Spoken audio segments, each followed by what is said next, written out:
hello, Lichen Salad. How are you, man? But, were you not modding my channel, man? I don't know. I can't remember. I'm too old. Okay, we have a 2 versus 2 though. Vivi and Lix versus ACCM and Bhakti. Bhakti with his usual orange color. I don't know why he loves it. And I can say also about ACCM with his beloved pink, yeah, or purple color. Pink is my favorite color. Whoa! We see here Bhakti going with tower push on the way to Castle Age now, but the Fat Dragon, aka Vivi, already in Castle Age. Can he make something out of his faster Castle Age? Lix trying to come over with some what he had, Burmese Arambais. I think these are Arambais. If I'm not mistaken, yes, Arambais. While on the right hand side, ACCM trying to stop that castle. No, he can't. Another castle, this time a forward one, and another one incoming from Lix, which is increasing the pressure over ACCM's base. ACCM heavy camel upgrade right now, but yeah, under pressure, guys, under pressure. He's Indians, by the way. If he can upgrade to Imperial camel, then yeah, those will be like pretty strong units. But until then, let's see how he's holding up. Yeah, for now he has heavy camels and trying to push back. Not trying, he was able to destroy one of the forward castles, and now targeting a second also forward castle. This is Vivi with a town center, and ACCM not far away with that group of camels. Can he spot these? Ooh, never mind. Bhakti is in the range with cav archers, but with a big number of villagers. Vivi was able to finish that town center. Okay, one defensive castle for Vivi in his base to protect his economy. Well, he's not competing here, but you got the idea between these two town centers in the range of an extra gold and his main gold. Imp now incoming, just hit Imperial Vivi. And the first upgrade is for his infantry, chainmail armor, while fletching for ACCM. Well, I am in ACCM's point of view. I don't see the Imperial camel upgrade, at least not yet. So it will need, yeah, it will need more. Well, economy. Obviously, he needs stronger economy. He has some resource, but he preferred to invest to create army, more army. Okay, let's put it here, chat off though. Okay, Bhakti here with this group of cav archers and the knights. So they will double probably on Lix. Let's see, Lix building another barrack. Pikemen for Lix, conscription, halb and forging for Vivi. So Vivi expecting here probably ACCM to come over with more and more camels. Whoa, but watch out for, yeah, watch out for the Goth guys. The power of the Goths in team games, but I don't see them started the trade, so not yet. All right, and yeah, ACCM continuing now his push to target yet another castle of Lix. And slowly, yeah, it seems that he's pushing him back completely. Bhakti only now, though, on the way to Imperial Age. Wow, I thought that he was, seriously. Anarchy, though, for Vivi, handcard upgrade. So with Hans, Bhakti only now on the way to Imp. Elite Skirmishers upgrade for ACCM, scale mail armor for Lix, chemistry also for ACCM, and yeah, thumb ring for Bhakti. Let's see if Bhakti though will be able to hold against the mighty Goths push.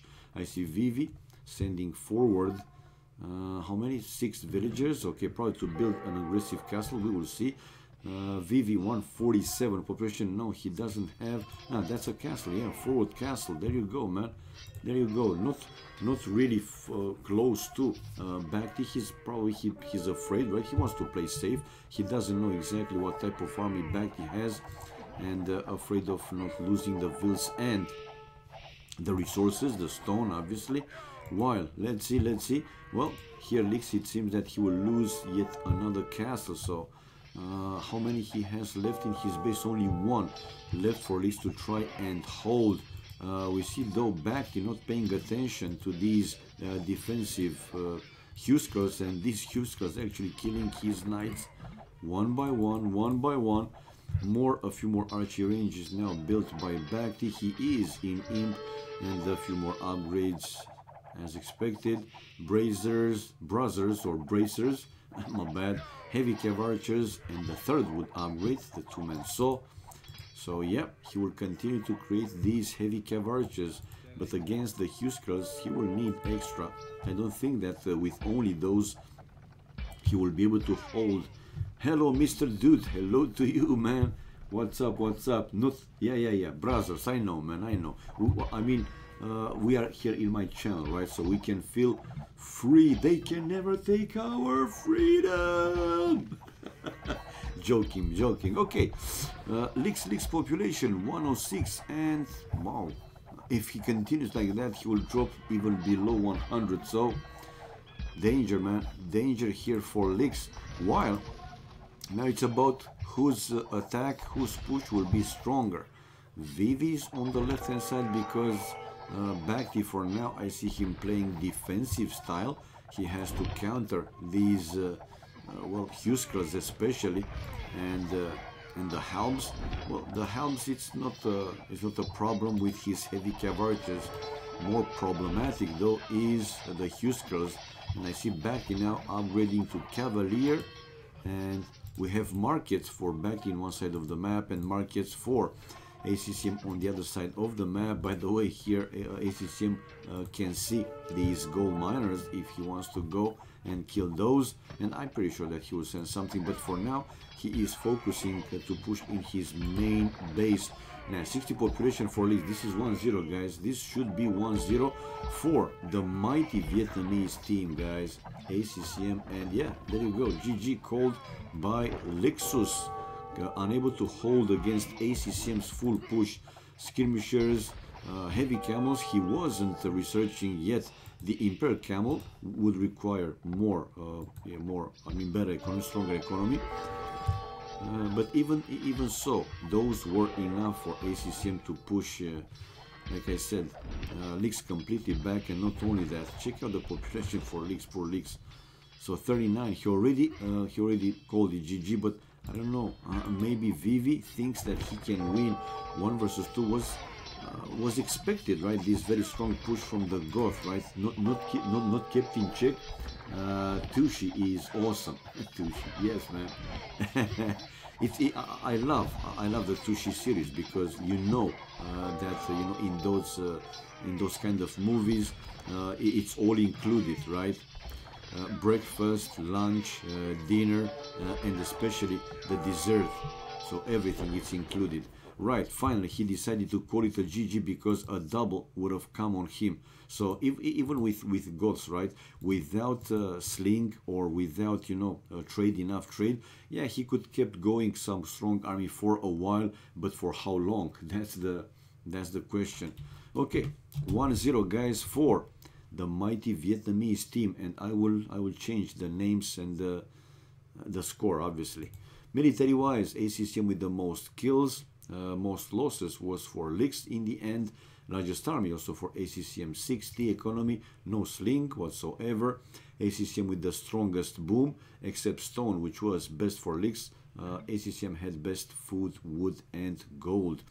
They didn't start the trade, but they were preparing their trade. Fastest imp belonged to Lix. This didn't save his team though. Well, not far away behind was ACCM, still over 1 minute, but not enough again. And society villagers highest, Bacti, aka 8 euro, aka the master gate maker, 146 villagers. Wow. Okay, going back, change the name, waiting for game number 2 if they will continue. Hopefully that they will. Let me display the room so you guys know what I'm talking about. Yep, and the fat dragoness says go go go. I don't think that Kaif will play. I think we will still see a 2v2. So let's change, guys. Let's change. Player 1 name. We have Bhakti plus ACCM. And player 2 name, we have Vivi plus Lix. Okay. Player 1 flag now becomes Vietnam. Alright, and player 2. Yeah, stay Chinese. Good job, man. Good job. Let's change the score. Let me put here stream live on so people know that I am live. And this is it. Done. Fixed it. Boom. Tushi is awesome. Yeah, man, it is. Also, the Hold series is also very good. It makes you, you know, willing to drill some holes or to cover the existing ones. Good, man. They are good. They are good.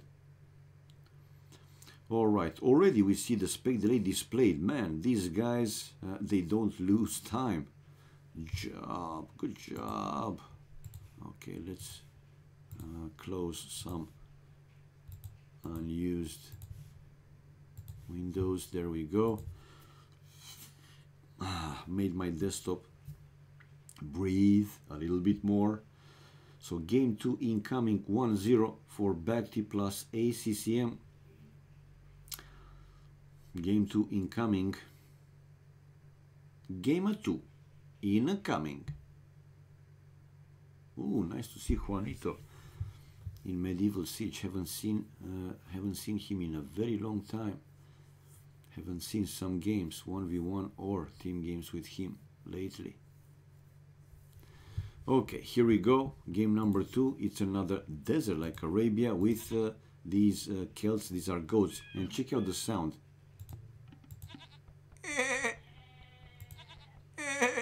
Come on, man.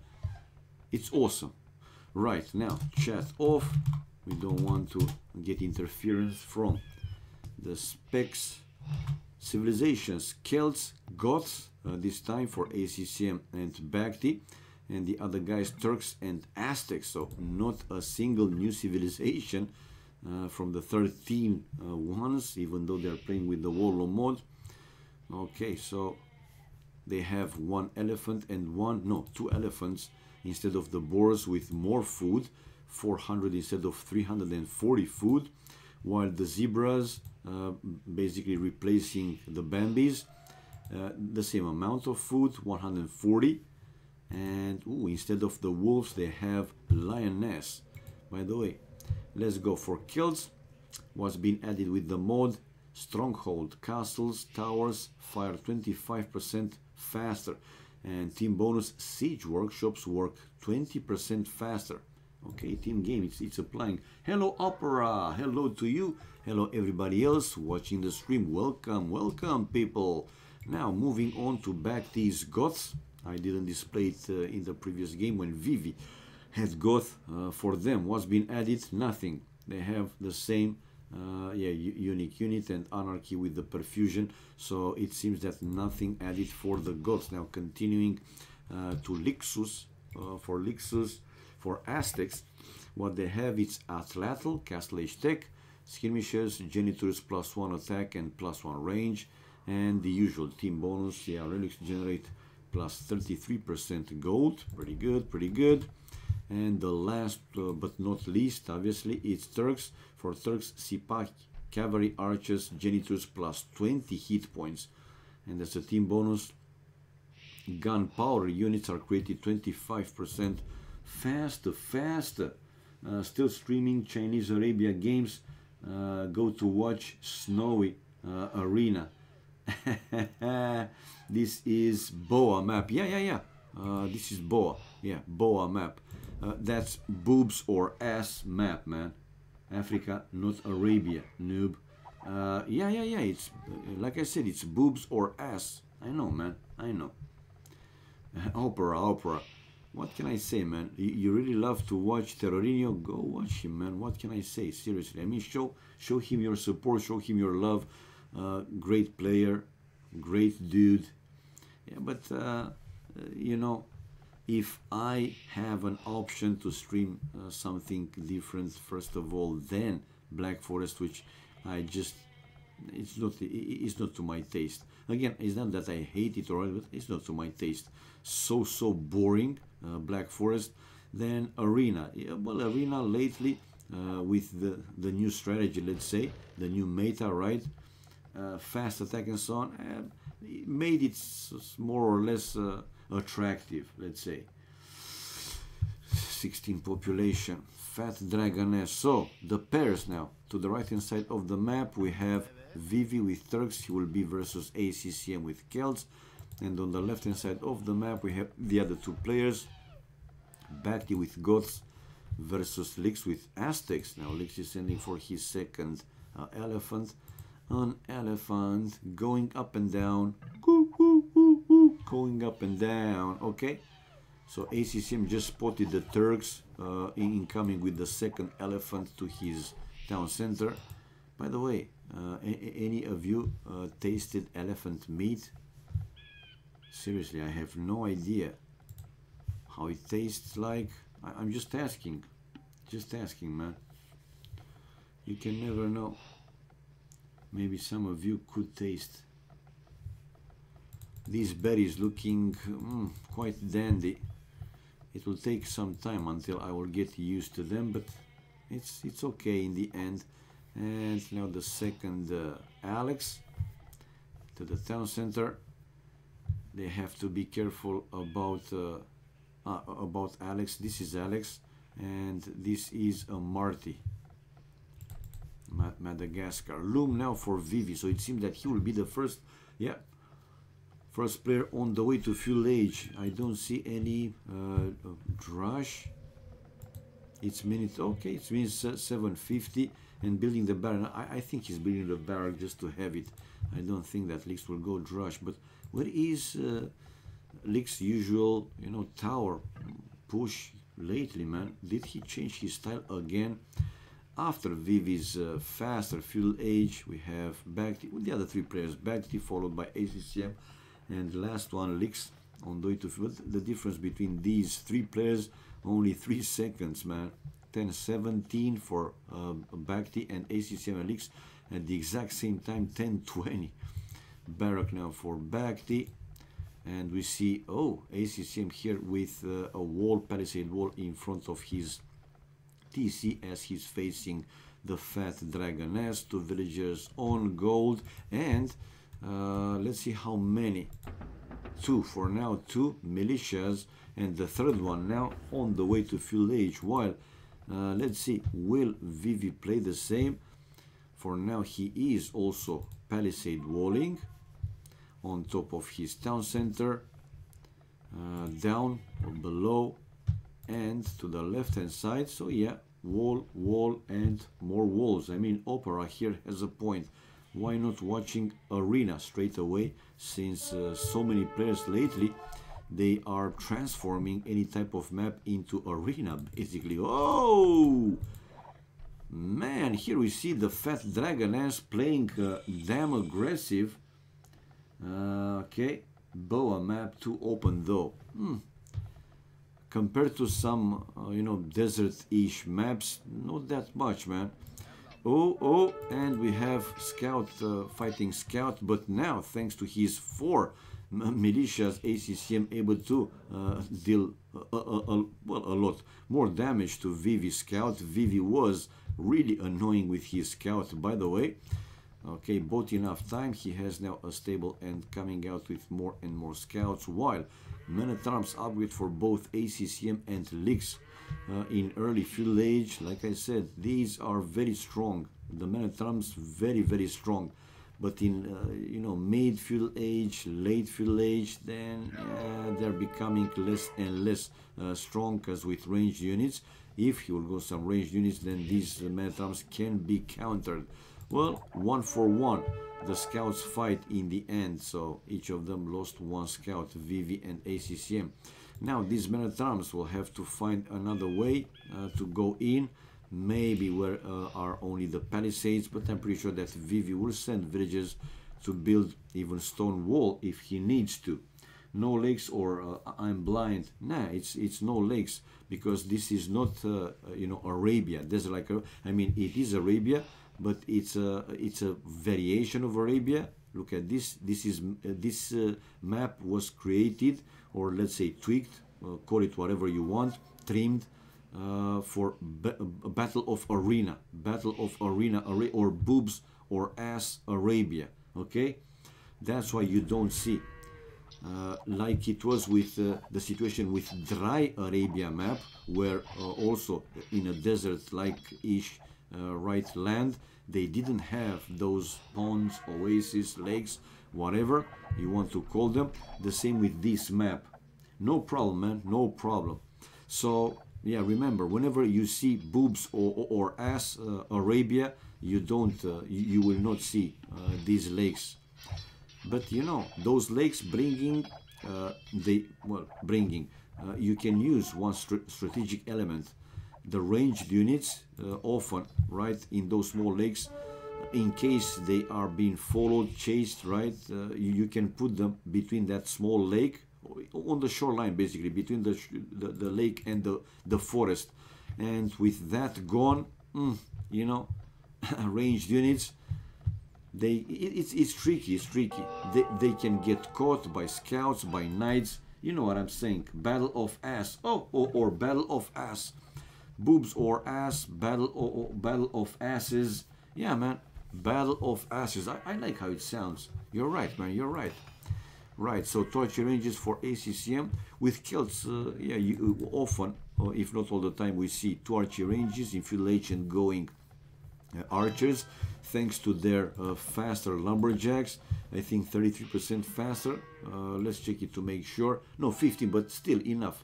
Lumberjacks work 15% faster, so yeah, they generate more wood, so makes sense to see this kind of strategy.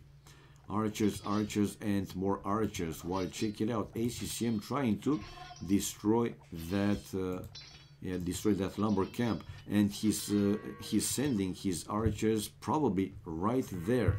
In the meantime, Vivi is still going with scouts. His scouts are without bloodlines, still without bloodlines though.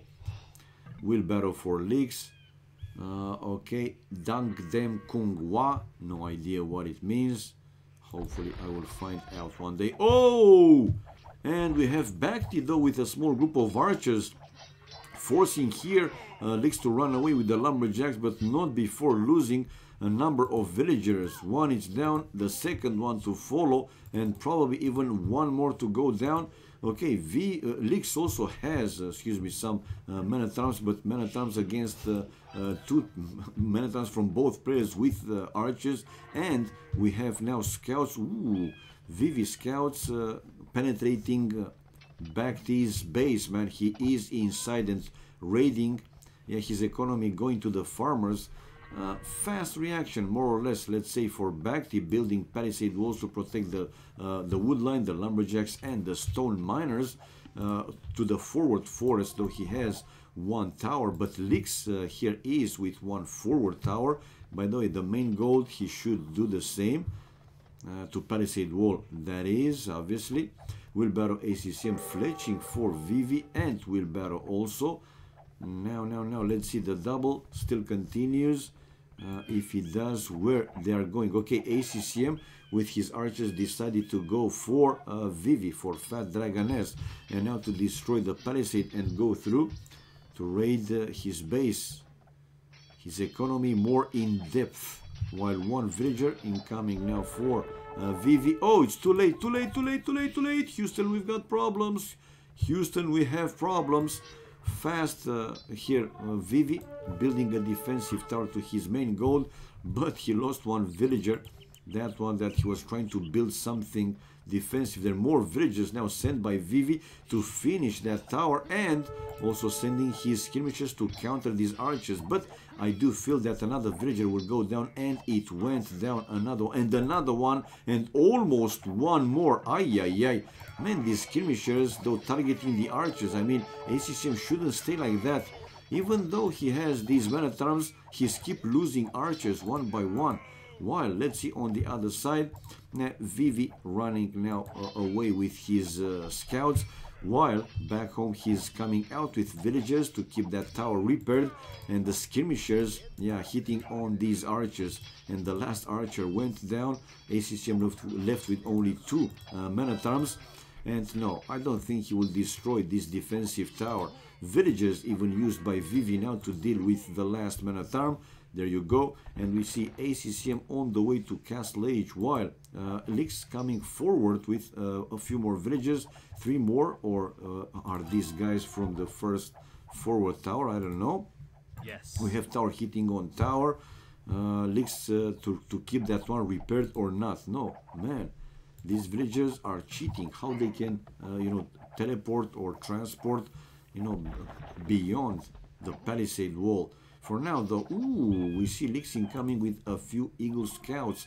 Castle Age for ACCM, followed by Vivi's Castle Age. 50 population for ACCM, 44 population for Bhakti. Okay, getting closer to click up to Castle Age, while Lix, 46 population. Man, his resources seem to be very, very low. But he is building another tower, man. And another tower. He wants to keep somehow the pressure and to still deny or delay Bhakti to go for his main gold. Bhakti is already mining from a long time the other gold, the extra gold. After Vivi, we see then Bhakti and Lix on the way to Castle Age. Not a big difference between these last 2 players. 42 pop for Lix and Vivi 47 population. Okay, what Vivi can do here with Turks, or what Lix can do. I'm pretty sure that Lix, once in Castle Age, she will upgrade these to Eagle Warriors, so will be interesting to see how Bhakti will counter those. For now, ACCM up to Castle Age, building a second town center. Yep, and the third one to his stone, so 3 TC is a mini boom for him.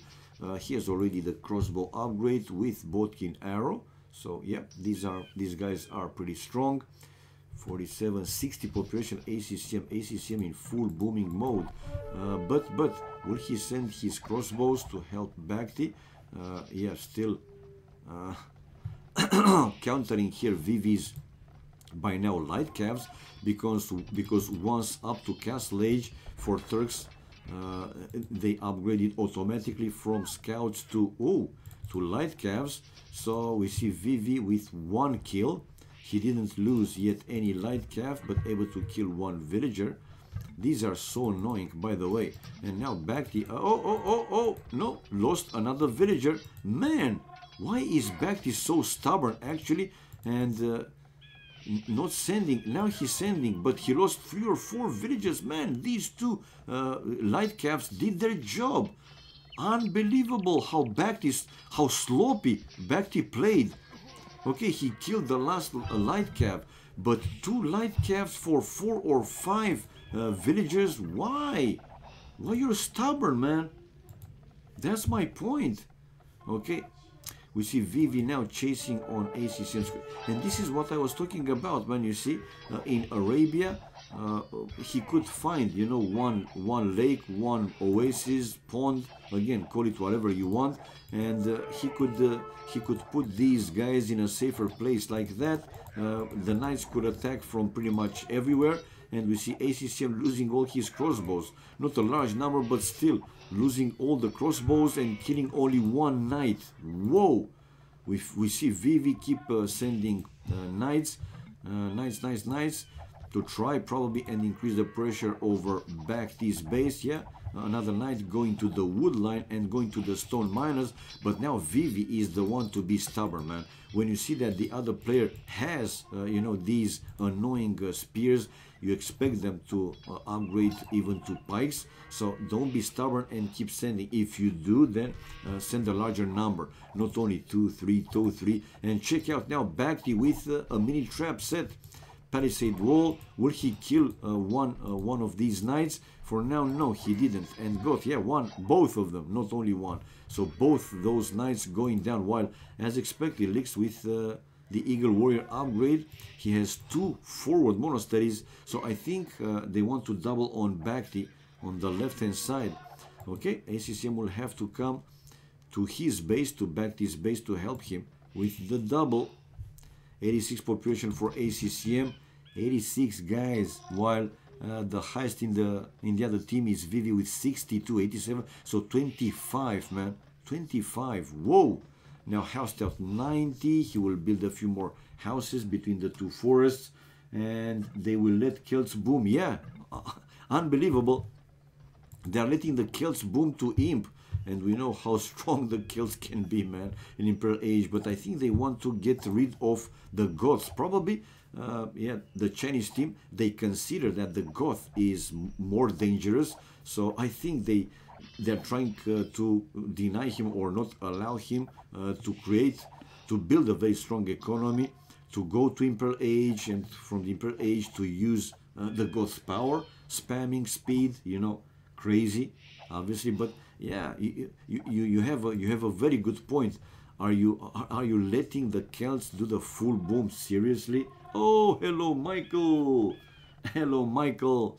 How are you, man? Hello to you. Hello everybody else watching the stream. All right. We see ACCM with more and more crossbows, still from 2 archery ranges, not more than 2. Mini boom, 3 town centers. I see Lix with 2 TCs. Did he build a third one someplace else? No, 2 town centers. But yeah, preparing a push here, and more knights also coming from Vivi. What is this? Okay, this is a mangonel to get rid of Bhakti's defensive tower. Ballistics now for ACCM, while scale mail armor for Bhakti. Okay, this castle will also get rid of that tower, I'm pretty sure. 110 population here for ACCM. Bhakti 68, will have 69, the magic number, anytime soon, but 68 for now. 64 for Lix population with 2 TCs and building a third one. Yeah, only now building a third one. The forward, Katsuni. Hello, man. Hello to you too. What can I say? Hello to you too, and everybody else, man, watching the stream.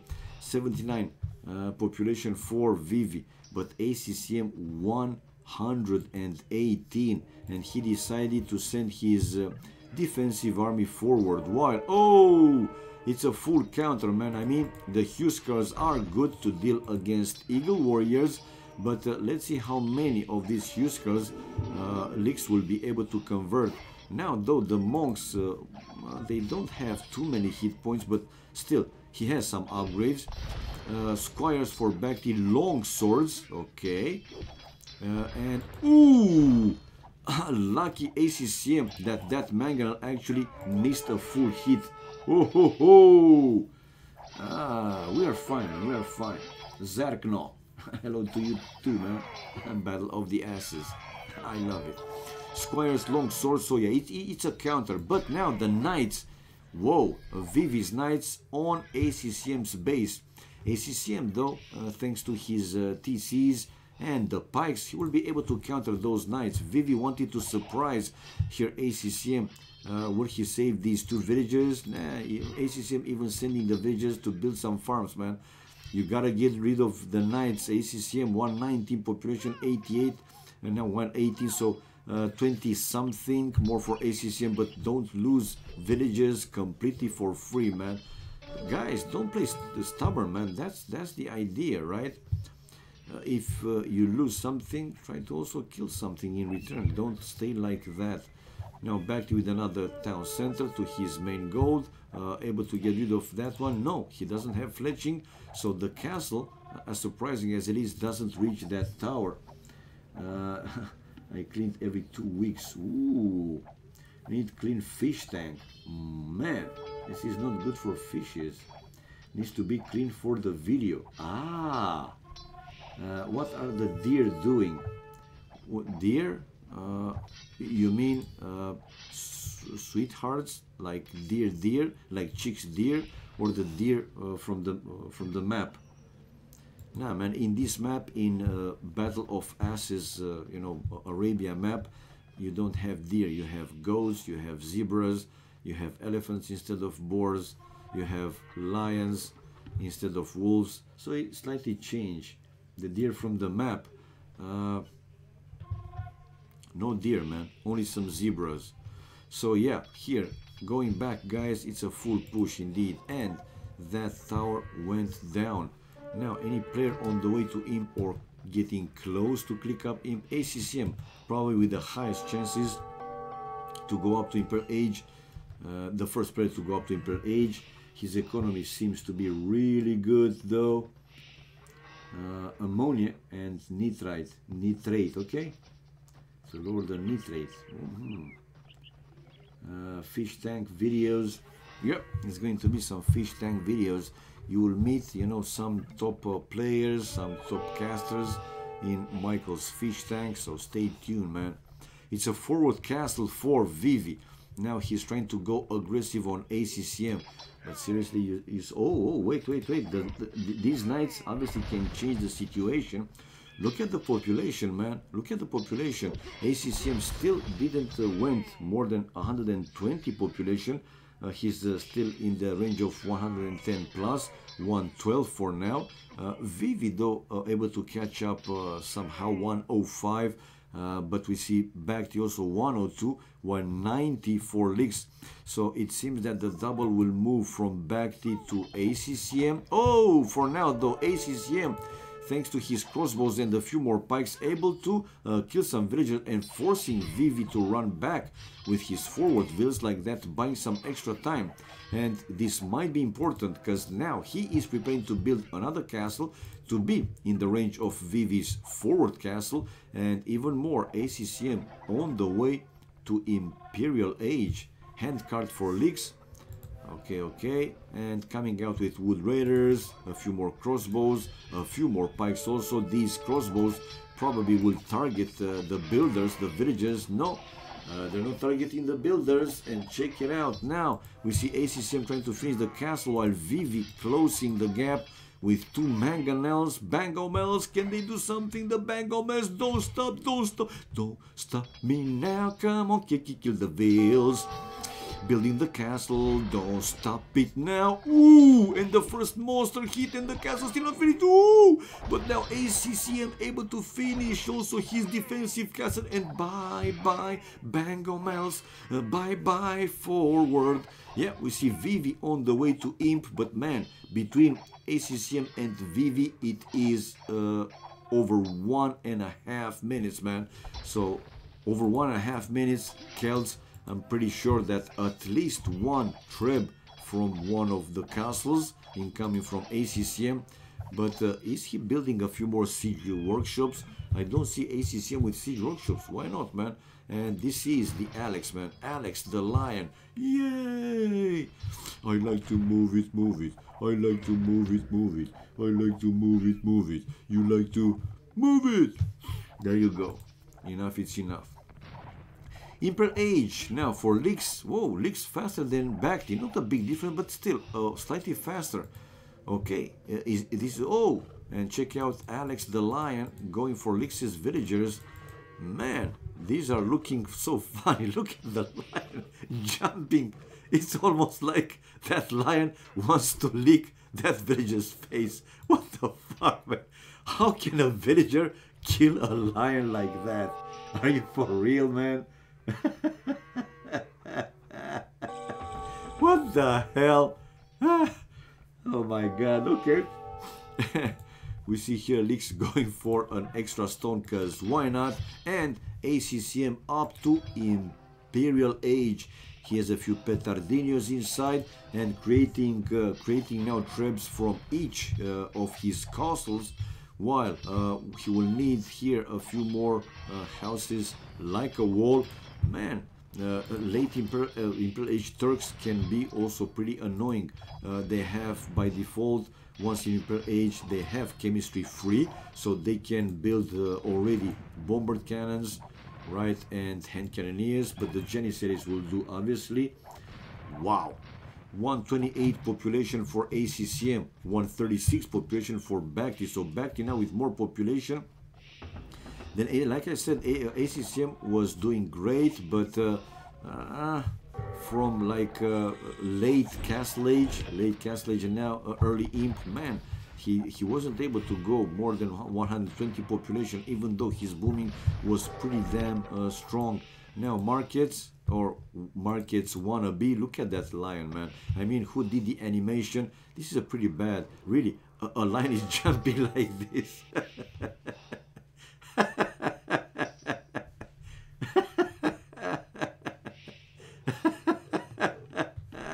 And going and jumping into claws, to legs.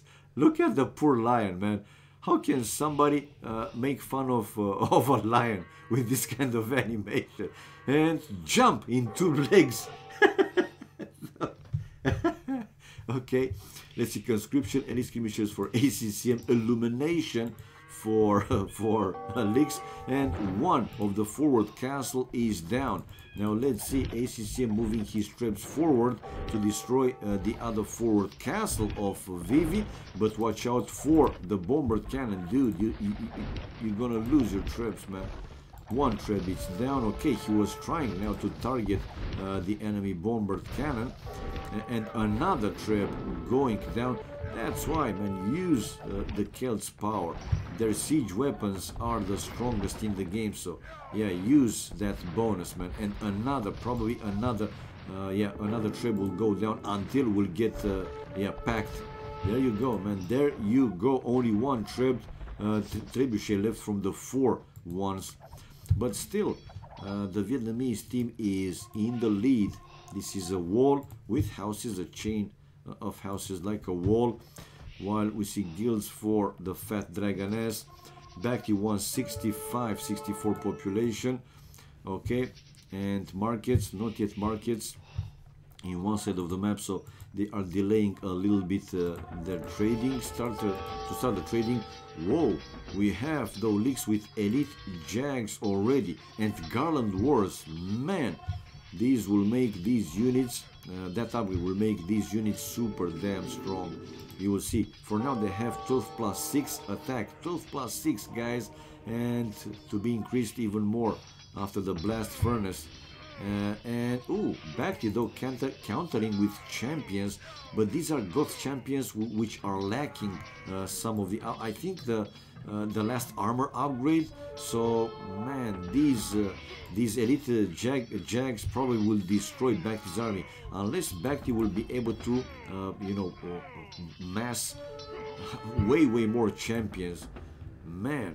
Okay, and a few more jags incoming from leaks. Well, let's move on the other side. ACCM losing his one of his castles, but he has now siege rams. He doesn't have Furor Celtica, by the way, because these siege rams with Furor Celtica I think will be over 300 hit points. Okay, and skirmishers for ACCM to deal with the Bangalmel, and with his siege rams trying to target and destroy these bombard cannons. Forging now for ACCM, caravan for leaks. Nah, man, the Chinese team with a chance to come back, obviously, in the game. I mean, these type of units that the Chinese players are going with seems to be pretty strong. So let's see if they will be able to counter. Another group though of champions from Bakhti going, whoa, to Lick's base. Now let's see if he can surprise Lick's to kill a number of villagers to weaken his economy, because these elite jags still doing the damage here for Lick's. 1, 2, 3 castles and a 4th one in the middle. No, not the 4th one. Bakhti now building more and more barracks, and yep, he is with the champions to Lick's base. Not enough. He will have to send more and more elite jags, obviously. Oh, hola, Horsey, hola. Only now I saw you, man. Sorry, I was just trying to follow the game closer. So hello to you, man. Oh, and Simeon Also here, hello guys, hello, nice surprises, man, nice surprise. Nice to see you guys, nice to see you. Hope that you'll have a great time, like I am. Everything fine, man. What's up with you? How is life, being married? Everything okay? Are you happy? It's the way you thought it's going to be. If you're happy, that's what's most important. Okay, to the left hand side, to the right hand side, excuse me. Let's see, will ACCM be successful in pushing back Vivi completely? For now though, Bhakti's rating was pretty good. Bhakti over 200 population, while Lix 125, so much less. But let's see. Okay, a few more champions for Bhakti to go for Lix's gold miners. Some elite jacks though, also raiding Bhakti's base, Bhakti's economy.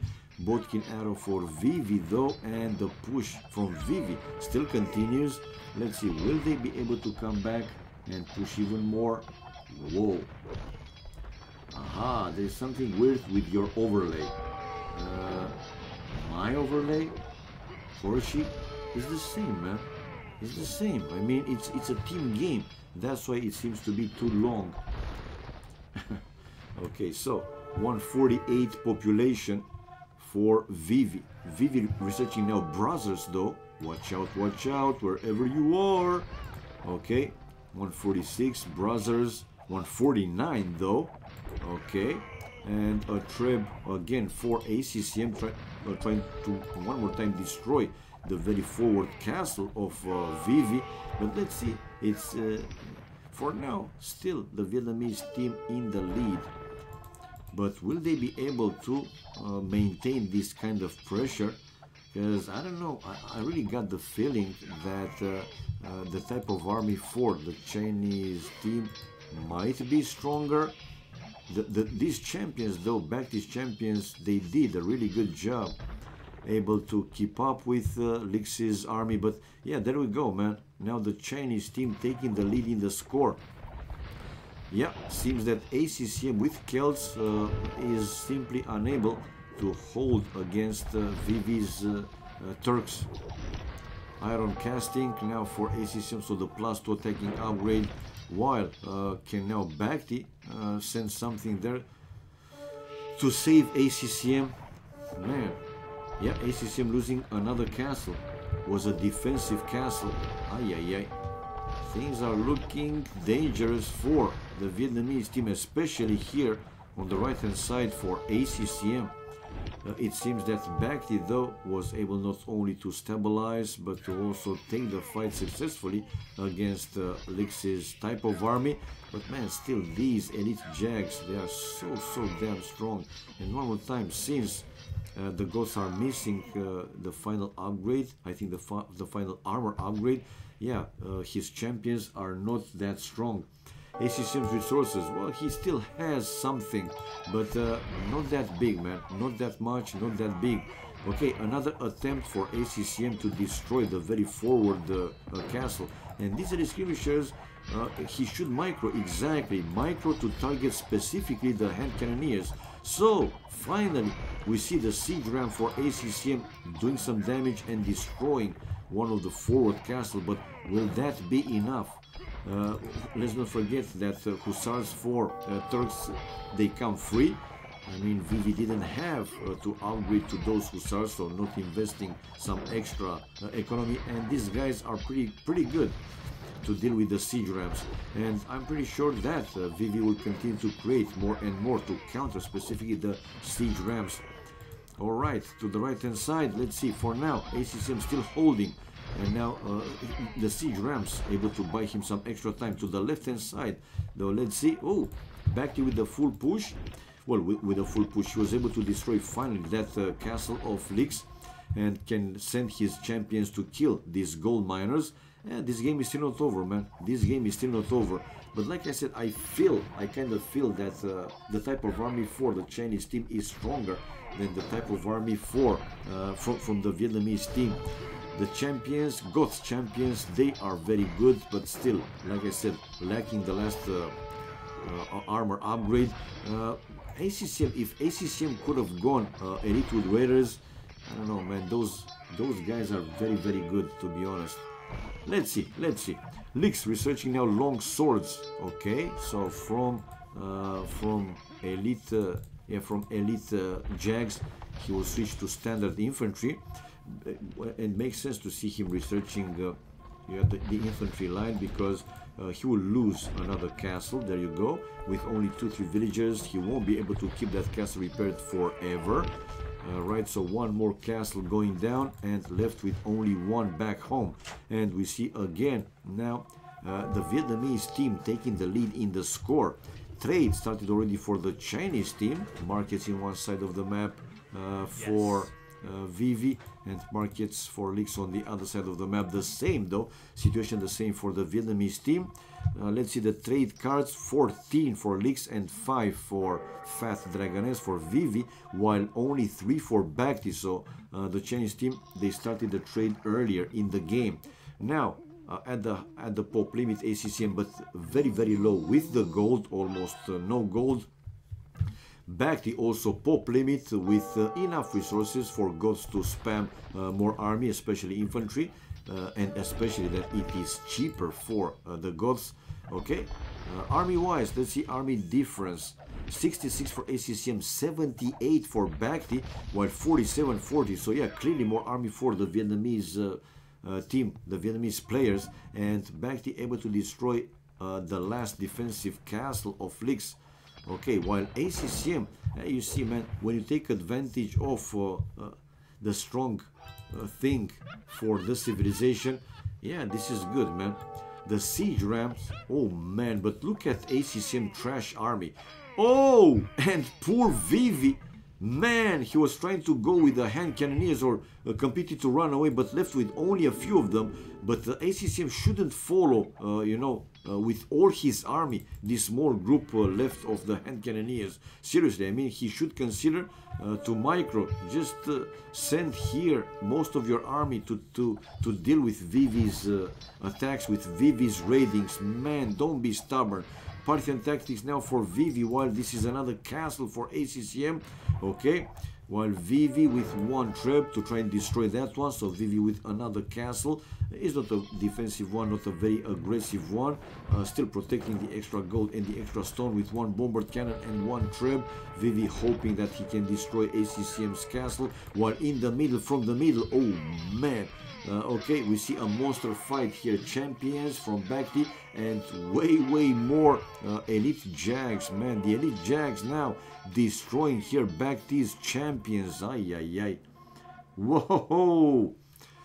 So 186, 187 population for Bacti. Okay, still enough resources, while Lix with 171 population. Okay, and wood is very low for him though. Wood very low, not even 20 wood. Okay, and if he wants to create another bomber cannon, it's an example, or cav archers, he will need obviously wood. Well, he is chopping the wood, so wood is incoming, but it's still quite low. Maybe he should consider to send more villagers on wood. Now let's see. We have Bacti with 2 defensive castles, while champions incoming from Lix. But man, you send champions between the castles and with normal standard infantry, even though the gods are missing again the last armor upgrade. The speed of spamming these infantries for goths, they are simply unmatched, man. You want to outpower a goth playing like this with standard infantry? I don't know. I'm not convinced. I'm not convinced that this is working. But obviously he had to do this kind of play, because one more time, Lix lost all his castles, if not all of them. I don't see any. Maybe he has another one someplace, but nah. Okay, to the left hand side, a big group of champions incoming from Lix, and this game still going. This game still going. ACCM keeping his castle repaired. Okay, Vivi will need more than 3 hussars to deal with these large number of elite skirmishers, while the siege rams, man, the Celts siege rams doing their work. But I think ACCM still doesn't have the Furor Celtica researched. I will go to his point of view and just go like this. I'm curious if he has it. So Furor Celtica, no, he doesn't have it. He doesn't have Stronghold and doesn't have Furor Celtica. And Furor Celtica gives Siege Workshop units 40% plus 40% hit points. Man, that's a lot, seriously. I don't know, but why? Why? It's a very important one.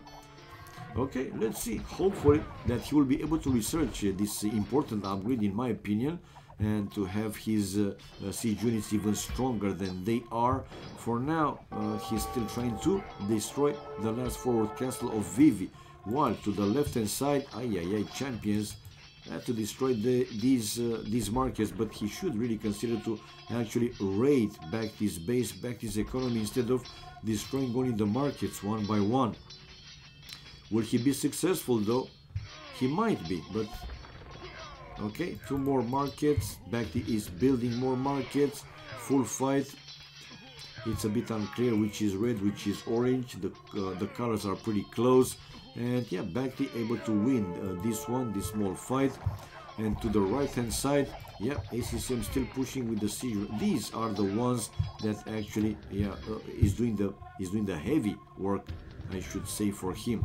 And yeah, check out the counter attacking here for ACCM. Some towers, but we see Vivi also left with 2 markets. He was trying to destroy the trade, obviously.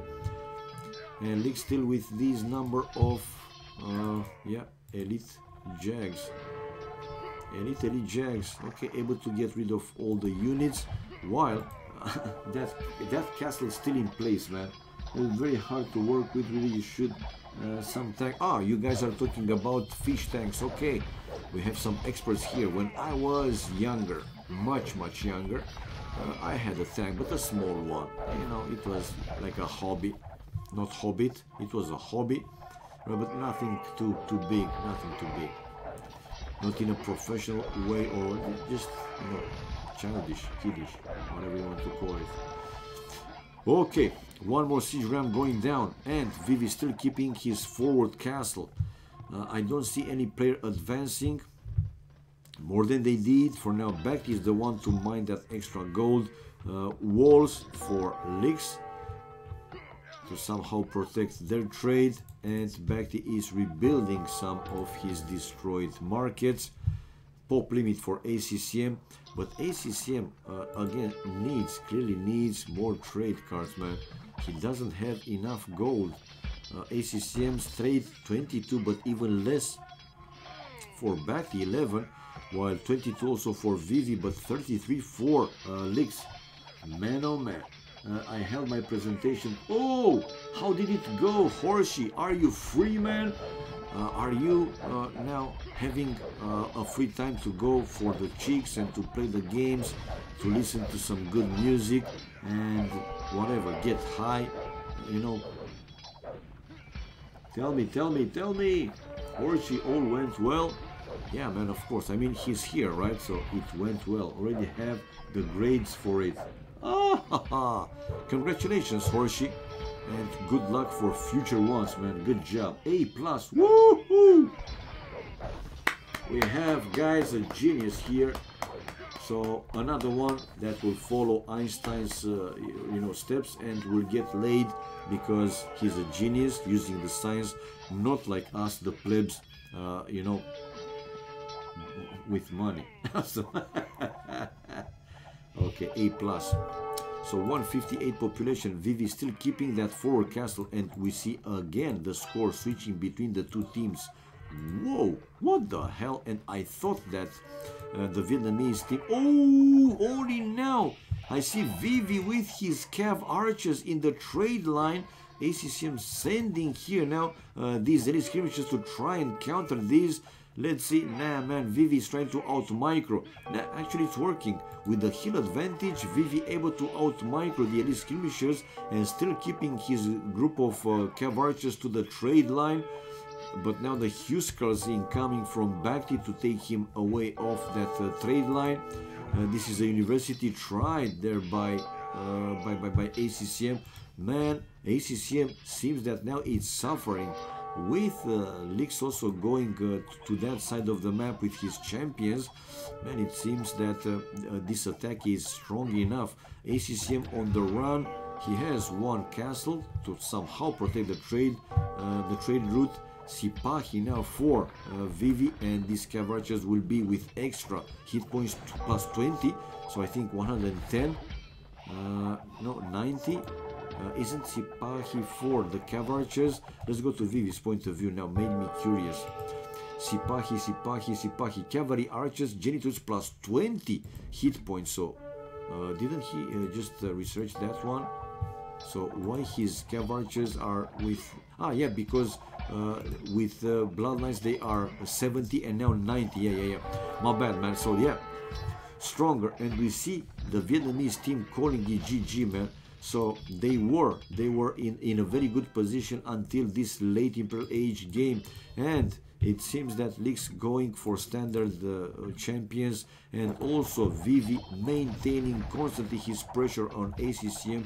They were able to win the second game, and even the score, guys. Whoa. I don't know, man. They had already won this. Yeah, it was a big difference. Seriously, it was a big difference. I get complete weekend Emperor stream. Oh my God. Okay, let's go and check the achievements. This time Lix with the most kills, 855, while ACCM with the most losses, 800 units. Largest army was for Lix 91. Economy some sling, ACCM getting almost 6,000 resources, while from the Chinese team just some, 600 from Lix to Vivi. Best trade and overall gold, total gold, best for Lix. As you can see, while stone and food for Bhakti and wood for ACCM. Fastest Imperial Age ACCM 38-39. This didn't help their team too much, but still it was a good fight. But in the end, like I said, I do feel that the type of army for the Chinese team was stronger than what type of army the Vietnamese team had. And in the end, it seems that lucky or not lucky, I was right, man. 2 relics for Lix, also giving him, whoa, close to 5,000 gold. What the hell? And Bridges highest 2 players, ACCM and Vivi, 142. So yeah, let's come back. Oh, Mike, how are you, man? How was today? Still a bad, bad weather day. Not rainy like yesterday, but still a bad day. I think it was quiet, right? So let's change the score, man. Let's come back and change the score. 1-1, people. 1-1. Yep. First game won by the Vietnamese team, and now game number 2 won by the Chinese team. I don't recommend Marine for somebody who does not have experience with fish tank, especially since the length limit on the tank. Okay, you guys keep talking about yeah, fish tanks. Go ahead, man. Had some snow sweeping to do. Oh, yeah, I know. Last night, remember that I said that I had to go outside and also sweep some of the snow from the car, though.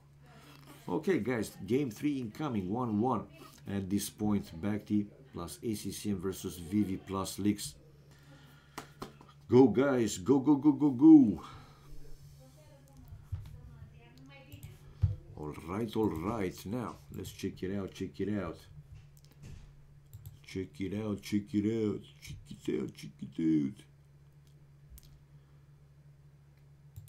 wanna be happy and close to you. Okay. Come on, man. Vivi said launch the game. Maybe Bhakti needs his smoking break. We know. The smoke is a pretty bad habit, but hey, whoever has it, I don't know. It's pretty difficult to give up on smoking. I know from my brother, he also smoked for years and years, and it was damn difficult to set free from the smoking habit. Okay, finally we see the game starting, so we are waiting for game number 3, people. They did say is way expensive. Concerning what? But is a review of that Phoenix AO from AK made by Gamer. Oh, okay, okay. I will try to check here. They did say is way. Yeah, man. Like I said, I mean, it is. Remember what we were talking last night, Mike. It is expensive. Of course. I mean, of course. From the test, very, very good one.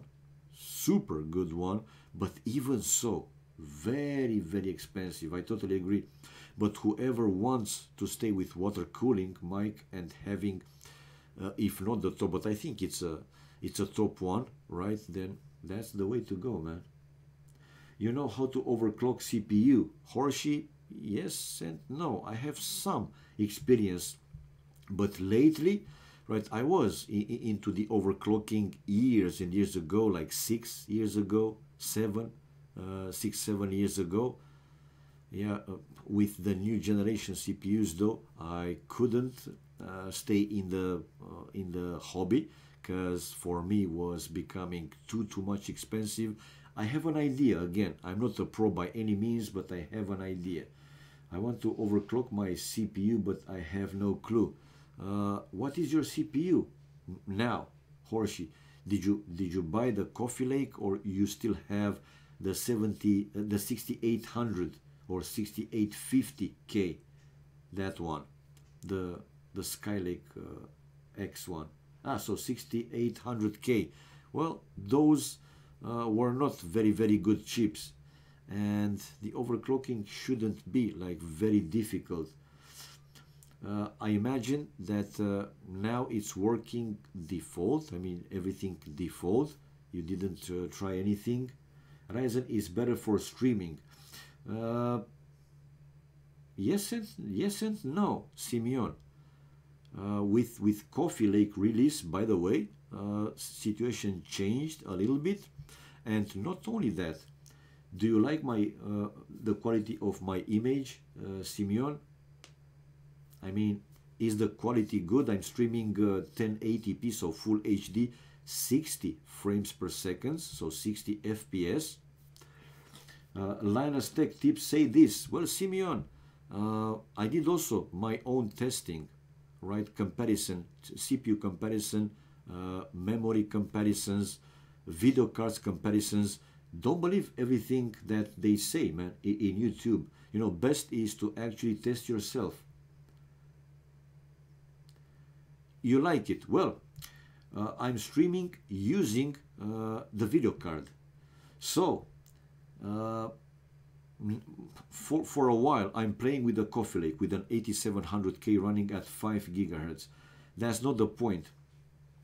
You know the load of the CPU that OBS is showing using these settings. So I'm using OBS and I'm using some settings based on the GPU, not CPU. And believe me, Simeon, if you have the connection to handle the 1080p, right, or the full HD, the 1080, right? So minimum 4 megabits upload you need for full HD. Using, you know, the settings and making the load, the workload to go to the GPU, you can even stream like this, like I am, with only a quad core. You can also stream with an i5. I'm telling you, man, test it. Because now the CPU load, it shows to me 1.3%. And I will display it to show you. Ryzen is better if you account the money in. Yeah, well, price per performance is better for AMD. But again, I was talking with Mike, one friend that I have here, right? We are close. We did met Saturday, but it will show. Okay, but will it show nature movies with 4K? Yes, it does, man.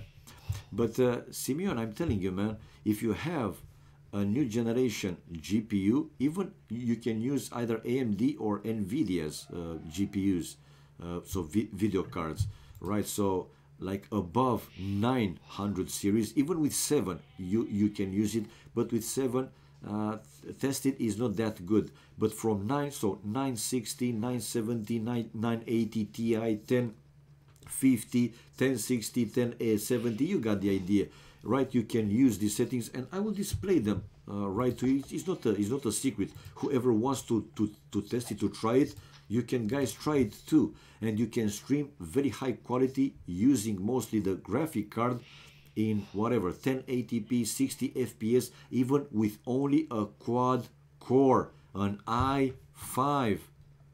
Believe me, I have 1050 Ti, so I will, if you don't know already, if you didn't search for it, because again, it's not a secret, right? If you want to test it yourself, you will see, man.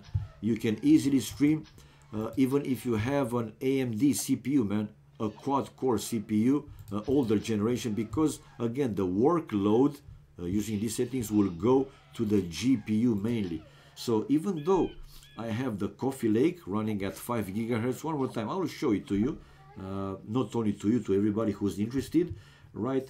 The load, the load for the CPU in OBS, 1.3, 1.4, 1.5%. So it doesn't matter that I have, you know, the 6-core 12 threads, or if I would have a 4 cores, 8 threads, or only 4 cores. In 4 cores, the CPU load probably would be like 10-15%, something like that. About loads. Glocken in the bar. Glocken, oh, hello, Super Folks, hello to you. Okay, guys, I got you. I mean, I love to talk about different stuff, especially, you know, when it's something that it was a hobby to me, overclocking, CPU components. You guys remember that, right? I used to work with computers, well, building computers, maintaining, building, upgrading, right, cleaning, installing, this kind of stuff. So no software related. Francs for ACCM and Berbers for Bacti, Mayans for Leaks, and Spanish for Vivi. So we have Berbers, one from the New Civilizations, right, and the other 3 are standard. Okay, Asian computers. Mr. Dude. He's more, no man, I'm not modest, Mike.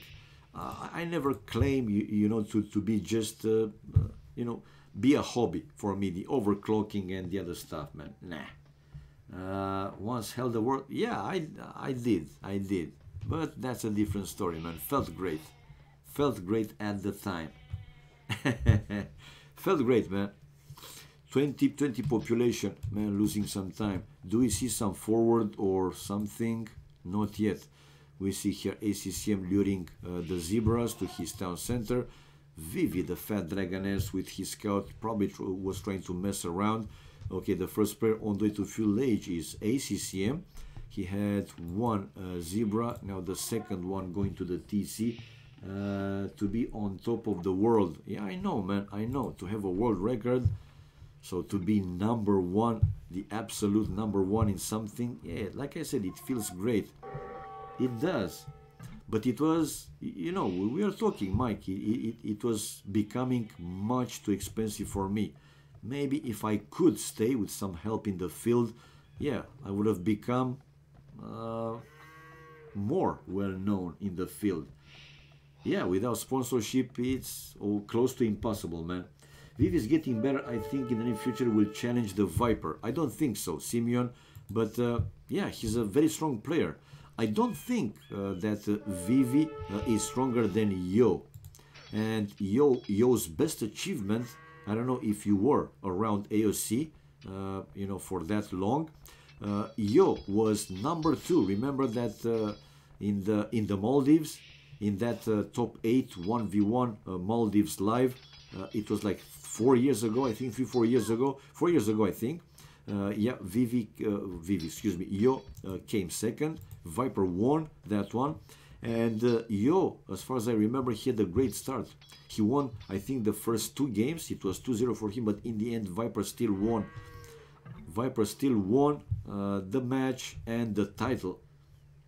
10 sit-ups, and now my muscles hurt. I feel like being on the bottom of the world. I know, Mike, I know. If you want to go, whoever goes extreme, and by extreme I'm meaning sub-zero, right? Then yeah, man, if you do this on your own money, it will hurt. It will hurt a lot, because you know sometimes, or let's say not all the times, the things are going the way you expect them. There are a lot of unexpected things happening, some small issues, some small mistakes even can destroy a very expensive component. So yeah, paying from your own pocket, man, it's an expensive hobby, seriously. The ones, the older generation, it's okay, you can find on eBay, on other websites, but nah, with the new components, not worth it. Imagine now with the explosion of prices for the GPUs and DDR4, especially the GPUs, the video cards. If you buy a 1080 Ti for like 2,000 or close to 2,000 bucks and you burn it, then how would you feel, man? When for those kind of money you're working like a year at least, or in the range of 1 year, and you destroy it. Doesn't believe in black heroes. Black Panther, yes, Simeon, a bullshit movie, man, a crappy movie. I just didn't like it, but that's me. I'm not telling you don't go to it. That doesn't mean if I didn't like it, you also will not like it. Go and see it if you want to. Me, it was a crap movie, man. Who is Fat Dragon? Yeah, Lufabong. That's Vivi, man. That's Vivi. So, Black Panther. But I went to the cinema for the popcorns, not for the movie itself. And is Bacti still a tyrant? Yes, he is. Yes, he is. But he's playing, you know, sometimes with the Bacti nickname. Other times, I think that Bacti, though, is playing with his €8 nickname until, right, when he's coming back to play AoC.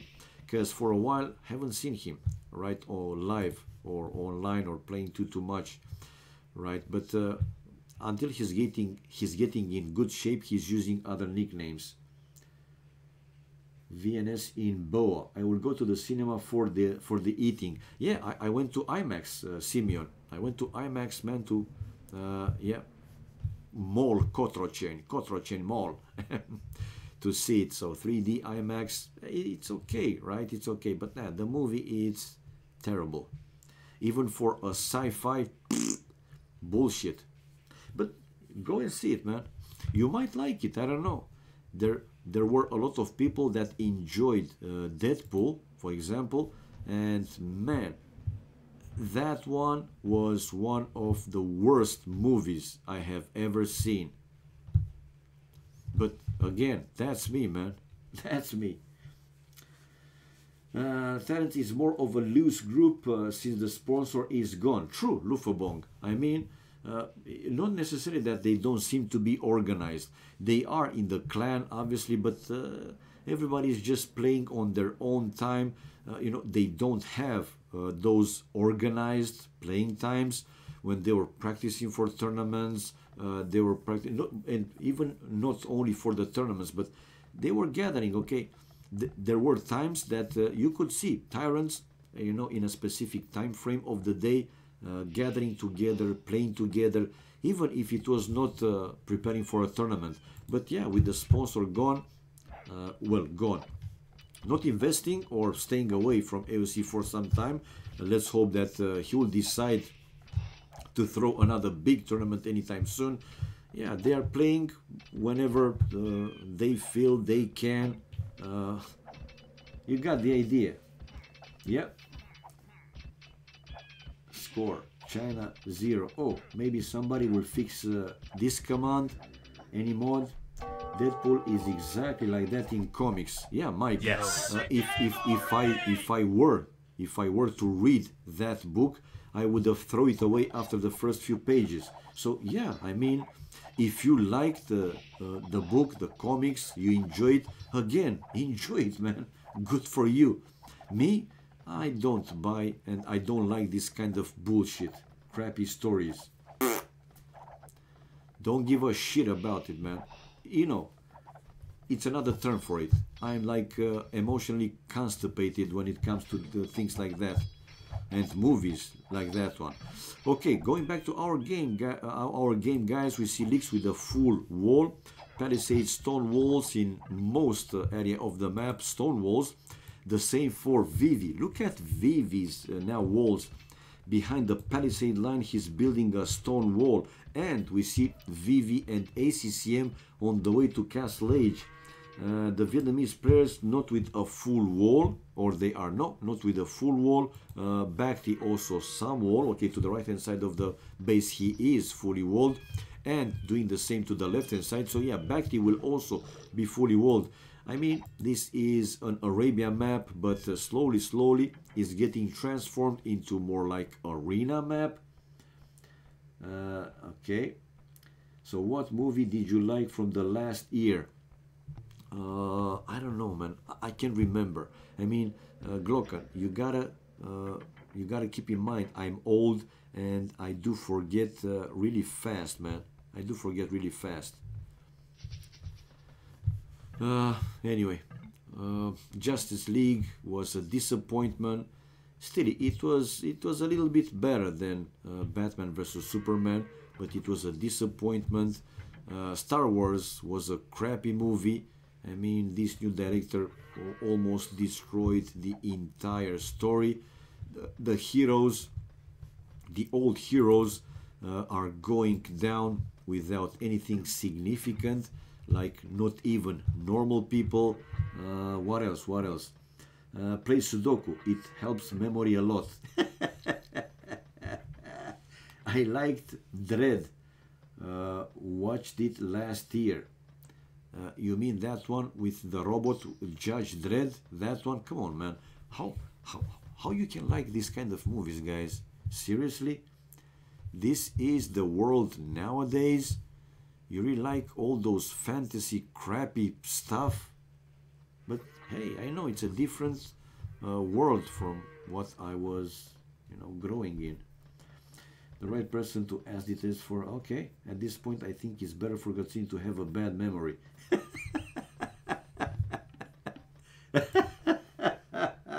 Oh, Resident Evil. Oh man, long time no see. How are you, man? I hope that you're fine. Judge Dredd with Carl Urban. Yeah, it was a bad one. Or, let's say, a thin one. Yeah, and also RoboCrap. It was a pretty weak one. Spidey Homecoming. It was so. Thor Ragnarok. A super crappy bullshit movie. Another big failure, in my opinion, again. That is a sci-fi dystopian with Carl Urban. Yeah, man. Mike, I know, man. You are profound. You understand the sci-fi genre, the sci-fi, stories, future. To me, they are just crappy. I have to bring up modern society. Yes. Katsuni doesn't enjoy movies, it seems. Yeah, I do, man. That's why I'm trying to find, to see a good movie lately, but I haven't seen a really good movie. Okay, and I did watch, to some of you guys' recommendation, I did watch Altered Carbon more and more. Bullshit, waste of time, but I'm watching it when I'm having my lunch, right? So it's not like a complete waste of time because I still have to waste some time to eat, so not a complete waste of time, but crappy, bullshit. Did you like Borat? I haven't watched it, man. I don't like that guy. When a guy is trying to be funny by going to the extremes, so doing, whatever, even forcing himself to be funny, that's not funny to me. Rat Run is nice old comedy. It's only right about now the movie is mostly shit. Well, it's not that I'm right. It's, again, my personal preference, man. One more time, I'm not saying if I don't like a movie, you also shouldn't like it. That's the idea. Go and watch your movies, man. If I like a type of music, for example, that doesn't mean you guys have to listen to the same type of music. You understand me? You guys ask me, okay, did you like that movie? No. Did you like the other movie? No. So, you still have the shit what you eat. I know, Mike. But, you know, usually Friday is beaners. It's, you know, I'm feeling like a beaner, like a Mexican, you know, Friday. So it's great, man. I have energy, like extra energy. And you know what I mean? That's it, man. It's a whole mixture, or Blade Runner with Matrix with lots of influences. Ah, okay, Blade Runner. I liked it. I liked it. The latest one. With Gosling, with yeah, the legendary, obviously, Harrison Ford, with the hot Ana de Armas. Hot, man. Yeah, I liked it. Maybe you'll be surprised to say that I liked the movie, now that you mentioned. Blade Runner. Liked it, man. Okie dokie. Now, going back to our game. So, walls. A full wall for all the players. So, yeah, more or less they are playing arena style. These are stone walls, dude, until you will break through with only 2 archers, 2 men-at-arms, and 1 skirmishers. The game will be over if you stay with the army like that, man. Katsuni is the reason why they only hire hot action. I was talking about Altered Carbon. Yeah, Mike, no. Somebody was saying about, about, you know, that one. So I saw it, Blade Runner. You were talking about it, Blade Runner. But Altered Carbon, a bullshit. Blade Runner was, and still is, a masterpiece compared to Altered Shit Carbon, man. That movie, it's terrible. Altered Carbon. Okay, I'm curious if somebody else saw it and if they liked it, because I didn't. Can't wait though to see the very good TV shows, because you know, when I'm watching a TV show, I like to have all the episodes available, because if I'm in the mood to see 2, 3 at a time, to be able to see it. I just hate it to see it on a weekly basis and to wait a full week from one episode to the next one. Just hate it, man. And something else, Blade Runner. Yep, it is, man. The original hands-on. I know, but even this, you know, the second one was good, man. I enjoyed it, seriously. I liked it. Yeah, I know what you mean. The old one. Okie dokie. Very good rating here from Vivi, though, the Fat Dragoness, ACCM, and even Bhakti. They have these camel archers and some knights to try to counter these annoying conquistadors. Good play. And now we see the Chinese team taking the lead in the score. 1 forward castle here for Vivi, placed on top of that hill and building now a siege workshop. It's a defensive castle for ACCM. So ACCM is preparing for the defense. Oh, we have a double. Leaks with plumed archers and the conquistadors. Will he finish the castle? Yes, he will.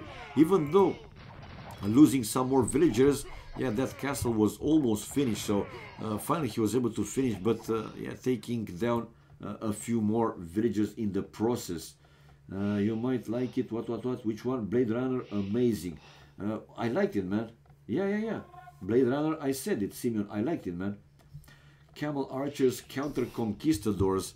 Camel archers, are they still considered part of the camel line, even though they're camel archers? Because camel, they have bonus against mounted units. So yeah, normally is that they can counter mounted units. And since the conquistadors, they are mounted units, yep. I did, man. I did. Okay, you guys, what have you seen? Ask me, because seriously, I just can't remember the names, man.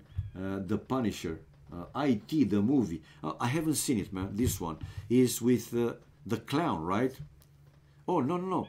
Or it's the one with those with the hackers. I mean, it or IT. I don't know which one. The Punisher, The Punisher. You mean the TV show, The Punisher? It was okay. Oh, hello, Happy Leaves. Yes, the clown. Are you still for that, Florin? I mean, do you really find those type of movies scared? Seriously, back in 80s when we used the video recorders, the VCRs, remember those times, guys? I remember when I have seen Evil Dead, man, 1, 2, 3, they were like, phew, damn, so scary movies. Believe me, 1 year ago, I have seen the pack. They you know, some guys remastered it to make it to HD, and I downloaded the pack. I was curious, man, how will that movie feels after 30 years? Terrible. The masks, man, even Muppets looking better than you know, what was in Evil Dead. Do you really get scared of like one guy that is trying to laugh like something like that, man? It's weak. It's bullshit, man. The TV, yeah. The TV. It was okay. Okay, it was okay. Nothing like special, out of this world. VHS and Betamax. Yes, exactly. I didn't have the Betamax because here the VHS ones were the more widespread and the most used.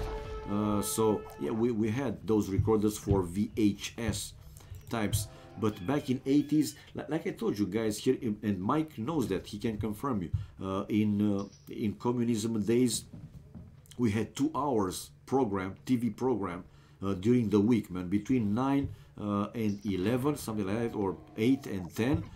And most of it, they were just news. Only in the weekend, so Saturday and Sunday, the TV shows were starting like afternoon, 1 p.m., something like that. And man, imagine that when we had the first time, you know, hands on the VCR, the VHS type cassettes, we watched everything. Here in 90s, we had you know, shops that you could borrow these cassettes with the movies, and so I was watching literally every piece of crap available on VHS, because we have never seen them, man. We didn't see anything like special. We were kept blind for this number of years, and when we were able to watch, you know, everything, every single piece of crap, we used to watch it, man, with friends, with my brother, with family, whatever. The Chuck Norris versus communism. I highly suggest you see the new. Okay.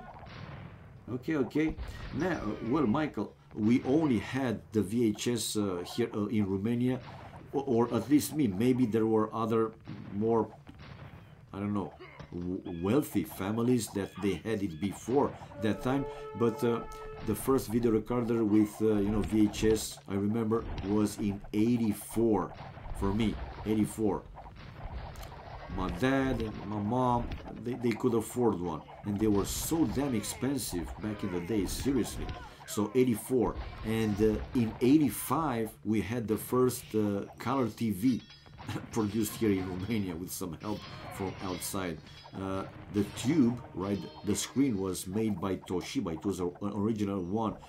Believe it or not, that TV, the color TV, still runs after 30 years, man. Impressive, seriously. Impressive. So I had the video recorder before having a color TV. And guess which was the first ever movie that I watched in you know, VHS? It was Indiana Jones and the Raiders of Lost Ark. And since you know, I mean, whenever I get some friends coming over me, and not only me, other guys in the family, man, I have seen that movie. I'm not exaggerating. I think like 50 times. It's the most you know, viewed movie by me. Harrison Ford in Indiana Jones and the Raiders of Lost Ark. Okay, guys, so let's go back to our game. because that's why you're here, not here to hear me mumbling about past times 20-30 years ago with VHS and so on. Now the Chinese team with a very strong push. Now do they have like a much stronger civilization? Berbers, whatever, let's check it out. I'm curious now. Berbers, do they have something extra or something really good? Villages move 10% faster, stable units cost minus 15-20% in casting per age. Ships, we don't care. Camel archers, cav archers with bonus against other cav archers. Genitor mounted skirmishers, castle HT Casbah, team castles worth plus 25% faster, and Maghrabi camels, camel turbo regenerates 1 hit points every 4 seconds, and team bonus genitor available in archery range. Right, so aren't they able to counter this push from, man, it's a forward castle now from Lix, and the elite prone archers even holding against the parapet. To be honest, not too many paladins here. If ACCM is keep sending these paladins in you know, numbers of 3, 4, or 5, man, he's losing them without being able to kill too many of those pruned archers. They are strong, obviously, they are pretty damn strong. Forging now for Vivi with Guild's Cavalier, upgrade coming for Bhakti. Cavalier also now for Vivi, and there is not a single break into any of the 2 Chinese players. They are safe, their economy basically is untouched, so fully working, fully operational, so the double on ACCM paid off for the Chinese team. ACCM's population dropping below 100. The lowest population for the other team is Vivi with 130. So that's quite some important difference, I would say. But the pruned archers, can they hold? Yeah, man, I mean, you have 30 or 40 elite pruned archers against only 5, 6 or 7 paladins. Even though he will lose a couple of them, a few of them, he will kill these paladins. Like I said, he will need to mass groups of like 10, 15, and then you will do some real damage. Until then, why not Genitors versus Pruned and Kongs? True, Lufabong, I mean, you have a valid point. When you see at least one of the other players, but in this situation both of them, they have you know, units that the Genitors can do and could do something significantly. Surprised to see them not using. And Vivi now with Cavaliers, so they will be able to go for these rams, the trebs and other stuff. Even more now, Vivi is researching the Paladins upgrade. Really low resources for Lix, but Lix doesn't need too much food. He is going with pruned archers, which require wood and gold. Did they start the trade? Yep, they did start some trade. Okay, how long is the trade, by the way? Is it long enough? I mean, I see some trade cards here, but to go from where to where? Dude, are they going? Okay, it's, the trade cards. Maybe he should consider to make... Oh, he did. He just did now some gates. Yeah, to make the trade working with more efficiency, obviously. Right, let's see. The double still continues on the left-hand side. ACCM's population still 95, below 100, and keep flaring here. Ah, okay. I think Vivi was the one with the flare to point out for ACCM's trap. So Paladins for the Franks and Paladins for the Spanish. Well, Franks Paladins, they have extra hit points thanks to their 20% or 20, but still it's 192 compared to 180, so 12 more. Okay, it's 12 more. The Paladins now though for ACCM, okay, trying to counter Vivi's Paladins. Vivi was trying to reach those trebs while close to the middle, and nothing happens, man, nothing happens. It's a castle now for Bhakti. He has another castle on top of that hill. Okay, so they kind of want to protect their future trade. It's only one market for Bhakti in one side of the map. Age of Empire life lesson: when it's longer, you make more money. Good one. Check ACCM's farms. ACCM's farms, yeah, well, ACCM's farms. What to check about the farms, man?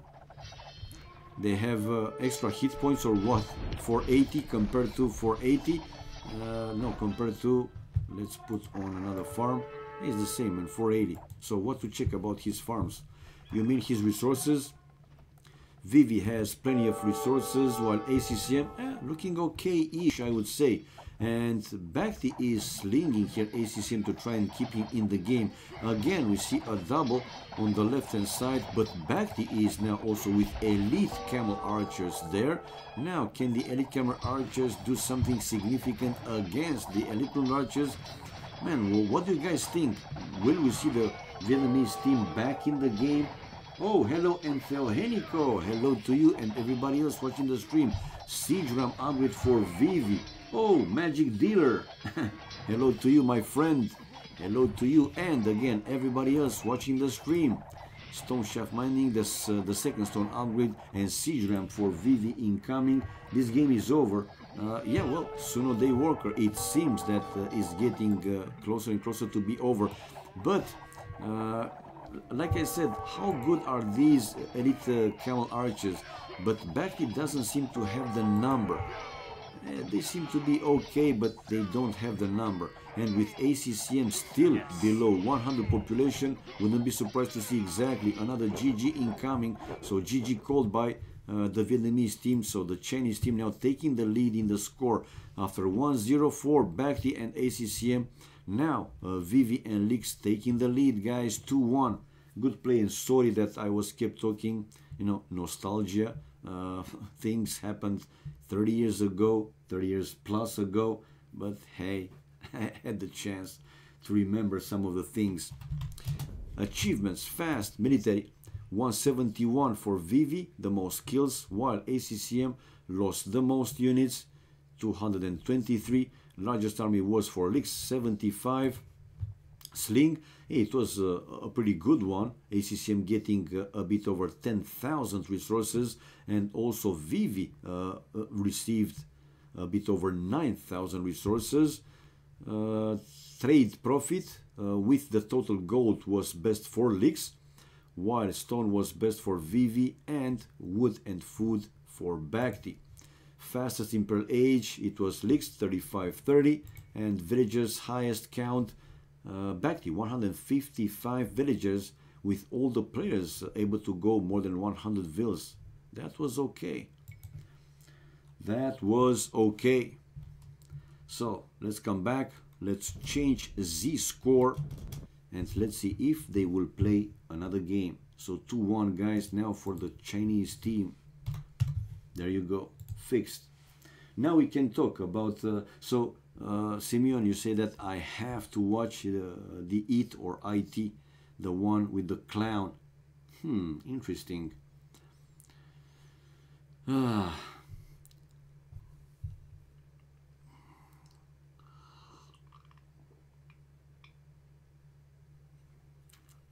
Yeah, well, Vivi, you say start the game, but you know that Bhakti needs his smoking break, man.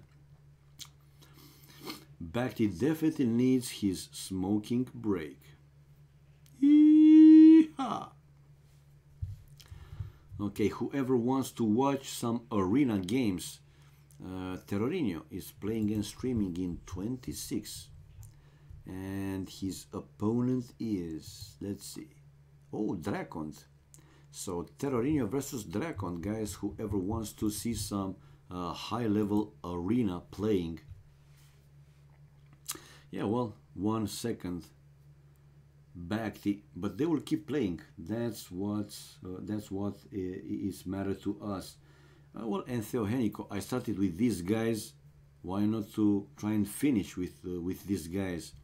And 2v2, they are fun to watch. You know, it's not like 3v3, like 4v4. It's a bit more aggressive, even though it's team game. You have the option to trade, so to generate extra gold. Often we can see double from one team on one player from the other team, like 2 1v1s. It's a bit more, it's more aggressive than 3v3 and 4v4. So I like it, man. 2v2 is fine. Yeah, like I said, 4 versus 4 is too much sometimes. It's also okay, but yeah, it's different. Oh, wait, Bhakti not playing anymore. What? So Now Nikov upped himself. We might see Vivi Leaks taking on ACCM and Nikov. What the hell? And Juanito joined the room. Okay, now the 2v2 games are over. Or we shall see 2v2 but now with different players. Have to wait. Risk title, so the key to getting lots of chicks for free is to become a genius. Hello, Meatman. Hello to you and everybody else. Hello, man. Back gone to buy some cigarettes. Yeah, well, expected. Yeah. Panicked, think there was none. Yeah. Okie dokie, people. Okie dokie. Yeah, back to you, man. Meatman. That command is still in the place, man. Oh, Juanito. Remember, in the start of the stream, I saw Juan in Medieval Siege and I said that I haven't seen him playing lately. Would be great to see Nikov and Juan taking on Lix and Vivi. Look at Juan, though. You're really fat. Oh my God. Juanito. Or maybe he will just spectate just to see how things are going nowadays. Where is Yo? Whoa, don't tell me that you guys want to play 3v3. Yeah, I don't see Yo around, by the way, but I do see Team. And Team is not AFK. I also see Viper in Medieval Siege, so maybe he's preparing to start his stream. By the way, guys, keep an eye. Keep an eye. Eye for an eye. Team captain. MVP. Yeah, man, deserves. Nikov is a legend. Definitely deserves. Oh, Simeon, are you still here, man? Simeon, are you still here? Excuse me. Are you still here, Simeon? Woohoo! If yes, give me a sign and I will show you the OBS with the settings, the ones that I was talking about. The ones that I was talking about. Oh, MBL joining the party, guys. And ACCM saying that Bhakti probably is coming back. Is this Bhakti? Because I just can't say by the picture. So yeah, Bhakti probably went to buy something fast and coming back. Okay. But that means we might see 3 versus 3. Woohoo! Maybe, who knows, even 4 versus 4. Depends how many players will join this room. So, Simeon, are you here? Dude, are you here? Let me know. You left the building. Okay.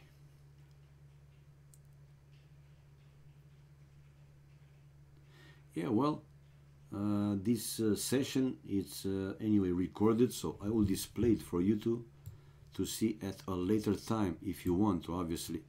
So let me take out, let's display, yeah, let's make this visible. You see here, well, drop frames, yeah, it's the connection, so it's going really well. And yeah, look at the CPU load, man. 1.3, 1.4, sometimes 1.4, and streaming with 60 FPS. So like I said, with these settings, if you have a new generation video card, file, go to the settings here and to video, not to, where was it, to output, yeah, while streaming. You see, this is for AMD, you have another type which will use the GPU, the video card, you know, power. For NVIDIA, it's called NVENC H264, right? Bitrate 3000, but to be sure that it's stable, you gotta have like a minimum 4 megabits upload. High quality, this is not like super interesting, more detailed. Right, this is it, man. This is it.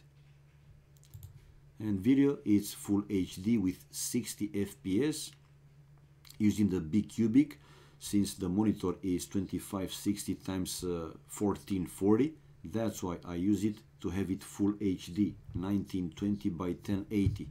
And this is the CPU, man. This is the CPU, the 8700K running at 5 gigahertz, and these are the temperatures. Yeah, this is clock speed 5 gigahertz. Yeah, well, check it out if you're interested. And with again, with these settings, by using the graphics cards, the NVIDIA, you can even stream with only a quad core, and the load on the CPU will be like 15%, 20%, something like that.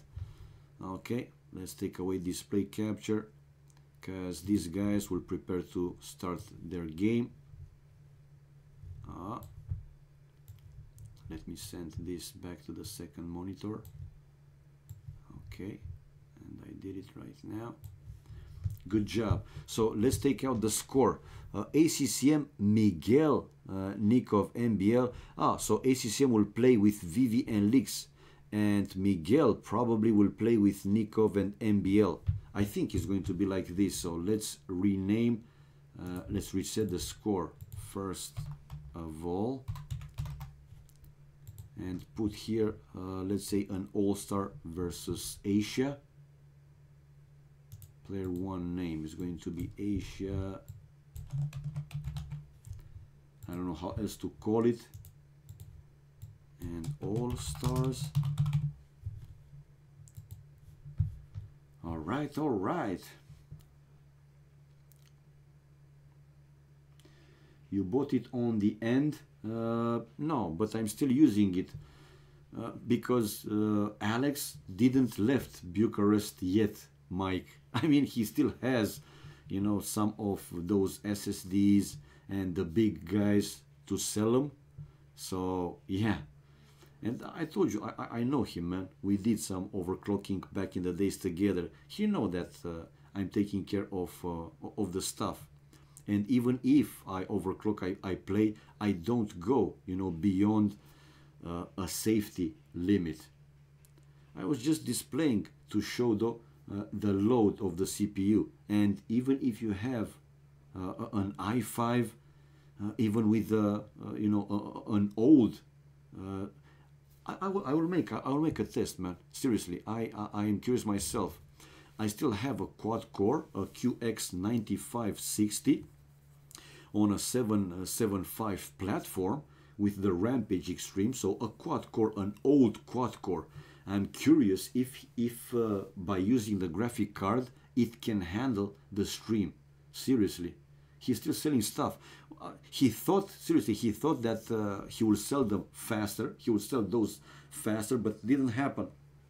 Anyway, whenever he will sell most of them, even not all of them, I think even if he's not selling all the stuff he has, by the end of the month, he will go back, right, to his place, and then I will be with my 4790K, man. Back to 4790K. Still a good one, CPU, but I kind of got used to the big guy, man, to the big guy. Okay, we see, guys, yeah, ACCM playing with Vivi and Lix, so Asia team versus the All-Star team, guys. Nikov, Miguel, and MBL in the other team, and we have Fat Dragoness, Lix, and ACCM on the Asian team. Civilizations, we have Incas, Ethiopians, and Goths for the Asian team, and Malay, Brits, and Indians for the All-Star guys. Okay, now let's see the flanks and the pocket. To the right hand side of the map we have Nikov with Malay. He will be versus ACCM with Incas. And to the left hand side of the map we have MBL with Indians. He's going to be versus Vivi with Ethiopians. And now the pockets for the Asian team, Lix with Goths, and for the All-Star team, Miguelito with Brits. Back to Hassel. Thought you upgrade it. Yeah, it's my nephew is using that one, since he is, no, 7700K. I have it on a Gigabyte Z270X gaming K5. That's the motherboard. but yeah, he's the one to use it, man. I gave it to him. He's a gamer, man. He's playing all sort of games. Me, only AoC a shooter once in a while. That's why I said that I might also give this TI to him and use just a GTX 1080. And not only that, right, but also for the tests, you know. I'm still running some of the tests, Mike. But I will be back to Haswell, man. When Alex will leave, I will be back to Haswell. Maybe if I can convince him, or I don't know, you know, to make a deal with him, to pay it in like 3 or 4 months, or maybe even half a year, that would be great. I will buy the coffee. I don't have the cash, man. The CPU, it's a very good one, right? I showed you. Can go 5.3 gigahertz with all the cores, man, in tests, not only to post in Windows. And if I keep only 6 cores, can even bench test at 5.5 gigahertz. It's a very good one, very strong one. And yeah, this is not cheap, man. So only this is like 15 mils with the motherboard, another 15 mils. Where the fuck I will get 30 mils, Mike? That's like 800 euros. Nah, it's like 700. Yeah, more or less, around 7. What the fuck will I get those money, man? Those cash. Okay, let's focus, guys. Now, will we see some forward, some trash or whatever? The second elephant incoming now for Nikov. Okay, to his town center. Maybe I take out all the parts of my PC and do a custom water loop. Well, Horsey, I have a custom water loop. But Mike, are you kind enough to post him the link for that AIO from the Corsair, right? The one that is a very, very good one. Give, please, Horsey, the link to the YouTube video. That guy that was testing a very good water loop with a newly released one, and it's impressive, man. I mean, dude, it's a water cooling still. What that guy was using, it was a 280 radiator compared to the 360, which is nowadays not the Corsair H1 same here. If would buy a video card, I know. So Mike, please give Horsey, put here the link that you gave me for that amazing you know, water cooling, man. And that guy had a 7900 X, so a 10 core and 20 threads CPU, monster CPU. He was using for editing, you know, for workloads, and his water cooling when it was working with well, long enough and really heavy workloads, some of the cores, he says in the video, some of the cores were going above 100 Celsius, man, degrees Celsius. So almost throttling. With this, you know, latest release of the water cooling that he tested, even those never passed 70 something. So 30 degrees, man, 30 degrees, dude. It's unbelievable, seriously. I mean, watch it, Horsey. If I would have that kind of cash, believe me, I would consider to buy, man. Even though it's very damn expensive, but so good. 30 degrees difference from one water cooling to the other one, that's not big, it's humongous, man, humongous. Okay, now back to our game, because again I'm going into the technical stuff, and I know that not all of you like this kind of stuff, so let's focus on AoC for now. We can talk about these topics between, or me, I can talk with you, I can communicate with you and engage in these topics between the games. You guys can keep talking, obviously. Okay, me, what I have, I showed it to Mike. I have a custom water cooling loop. I have a 360 radiators, but I have to replace the vents. There are some cheap ones. The block is the CPU block is an AK. Anyway, it's a very good one, man. It keeps this monster, the Coffee Lake, the 8700K, to idle 30 degrees, and in my room I have 25, and in load is going to 40 something. I mean, very good, and running at 5 gigahertz, remember. So it's not something too easy. Anyway, double bit X, we see a forward incoming from ACCM. Let's go back.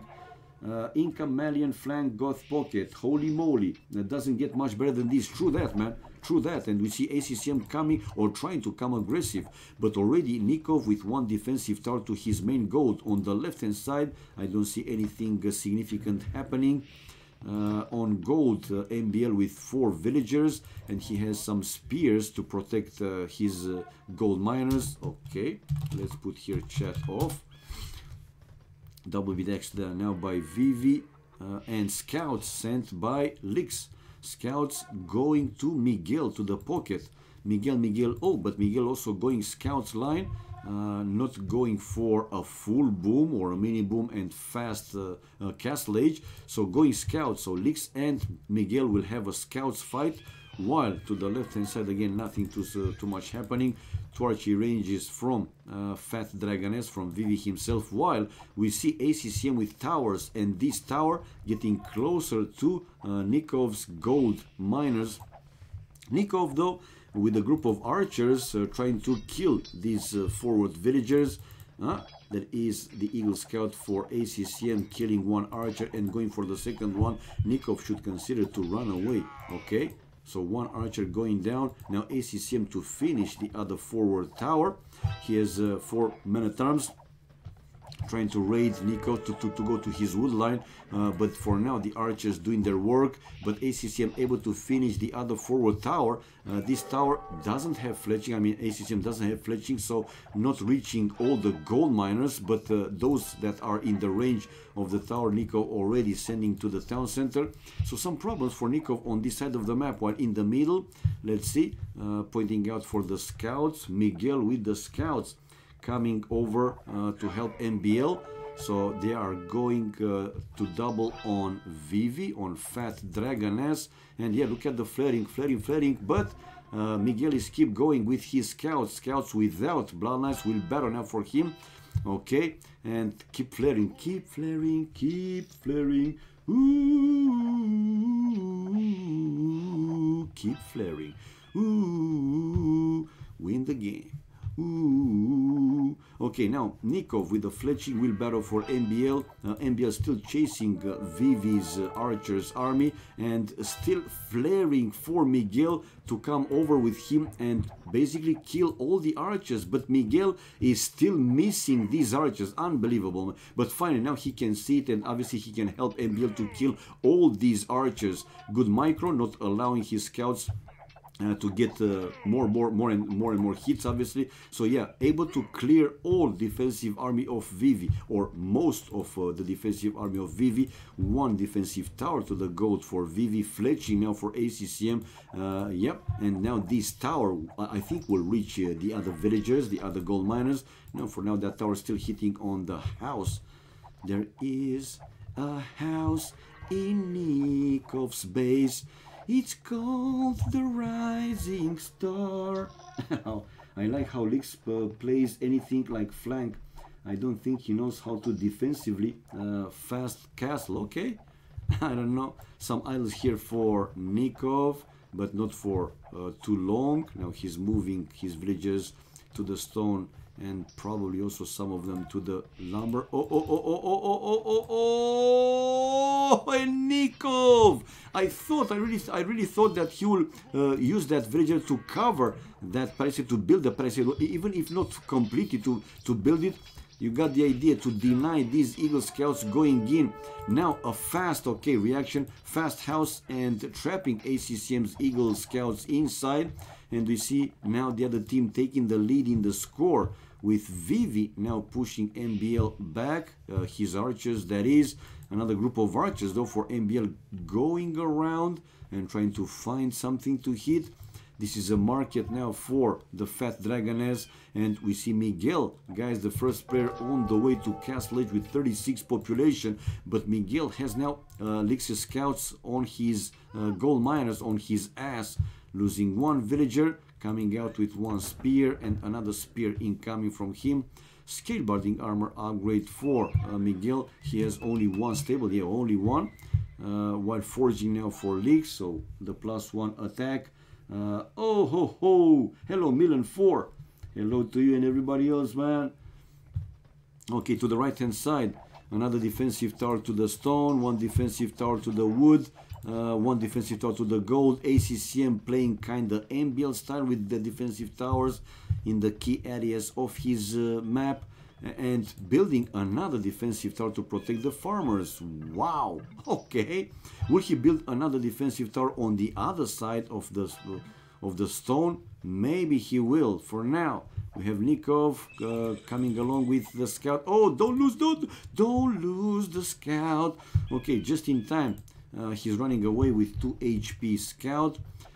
Castle Age boss, so the second would upgrade for Miguel, and he finished now a second stable, building a second town center, and the third one, so 2 town centers. Miguel going for mini boom, and at the same time coming out with knights without bloodlines though, because for Brits I don't think they have bloodlines, but with +1 armor.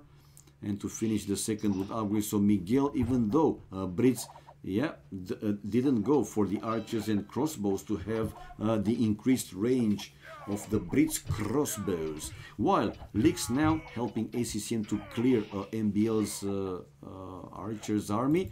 One archer still left for MBL, and one scout coming back to deal with that one completely. Now ACCM with his Eagle scouts helping Leaks, or Leaks helping ACCM to get rid of the other group now of Nikov's archers. Nikov is trying to save these fellas, but unable to do so. And by the way, the map is Arabia. No, it's still Battle of the Asses Arabia. It's not a normal Arabia. To the left hand side, flares, Fat Dragoness with a lot of future crossbows. He will be in Castle Age in a matter of seconds. Now he is. We see MBL though researching crossbow, Bodkin arrow and thumb ring, and he has already the crossbows. Let's see, this is important. This is important. If Vivi won't be able to run away, oh, he might lose a significant number of archers, if not all of them, most of, until they will become crossbows. This is danger. Check it out. Vivi is on the run. It's on the run. He's on the double. Miguel is there also with his knights, but nah, he didn't lose too many crossbows. Good reaction, man. Fast reaction. Even though he's fat dragon, fast reaction for him. Okay. Now the tower is doing its work, obviously. A few more upgrades for Leaks. The second would upgrade and chain barding armor, while MBL with leather armor upgrade, and ACCM on the way to Castle Age, building another barrack. Okay, so it seems that the ACCM will go Eagle Warriors, guys. But this is now for Vivi with also leather armor, but he's still under double. Miguel has some knights over there, and MBL breaking through, yeah, destroying the palisade and breaking through. But yeah, this is the tower, man. This is the tower. It seems that it was well placed by Vivi in the end. Pretty good. 61 population for Miguel, 50 population for Leaks. Leaks now building another town center, and he has 2 stables coming out with knights. His knights, Ghost Knights with bloodlines, +1 attack and +2 armor. Okay, they are strong nevertheless, and his knights are going now to help here Vivi to face the double from the other 2 players. And again, the weird looking lion, man. Whoever did this animation, I don't know, man. Do you really see a lion jumping like this? It's almost like jumping jack game. Oh, MBL, run away with the vills, Ooh, this is risky. He's keeping his villagers to, nah, he's running, okay. As expected, man. The crossbows are there. Vivi's crossbows are there. But check out, MBL is trying to set up a trap. Also, Miguel has more knights compared to Leaks. And yeah, we see MBL with crossbows. But now Leaks is coming with another group of knights from behind. Man, nice play. It's a forward though for... No, it's not a forward. ACCM still left with the... one of the 2 towers forward, and Nikov with Malai going Karambit Warriors way. Not full of them, he still has a group of crossbows, but man, I don't like the Karambit Warriors too much. Well, in team games, though, they might be. They might be very, very good. Let's see. This is a team game, not a 1v1 after all. A few more upgrades. I see Lix with handcard and Vivi with thumb ring, while ACCM researching chainmail armor. 64 population for Lix, low resources. Nikov 63 population, resources looking slightly better than Lix. 73 population for Vivi. Vivi 2 town centers. Okay, resources okay, I would say. 58 pop for ACCM. ACCM still only 1 town center though, while MBL also 1 town center but 79 population. Army wise, 8 for Miguel, 12 for Nikov, 33 for MBL, while 14 for ACCM, 23 for Vivi, and 12 for Lix. It's only like mid castle age, nothing too big. And 500 food for MBL. Okay, looking pretty good, man, but only 1 town center. So. Miguel 67 population. The highest in the game is the MBL with 79, followed by Vivi with 73, and then Miguel 67. But Miguel 3 TCs and creating villages from 2 out of the 3 town centers. And the pause. What's going on? Why the big pause? Who's afraid by the big bad pause? The big bad pause, the big bad pause. Who's afraid by the big bad pause? The big bad pause. They should triple MBL. Yeah, but they don't know that MBL has only 1 town center, so his economy is kind of weak.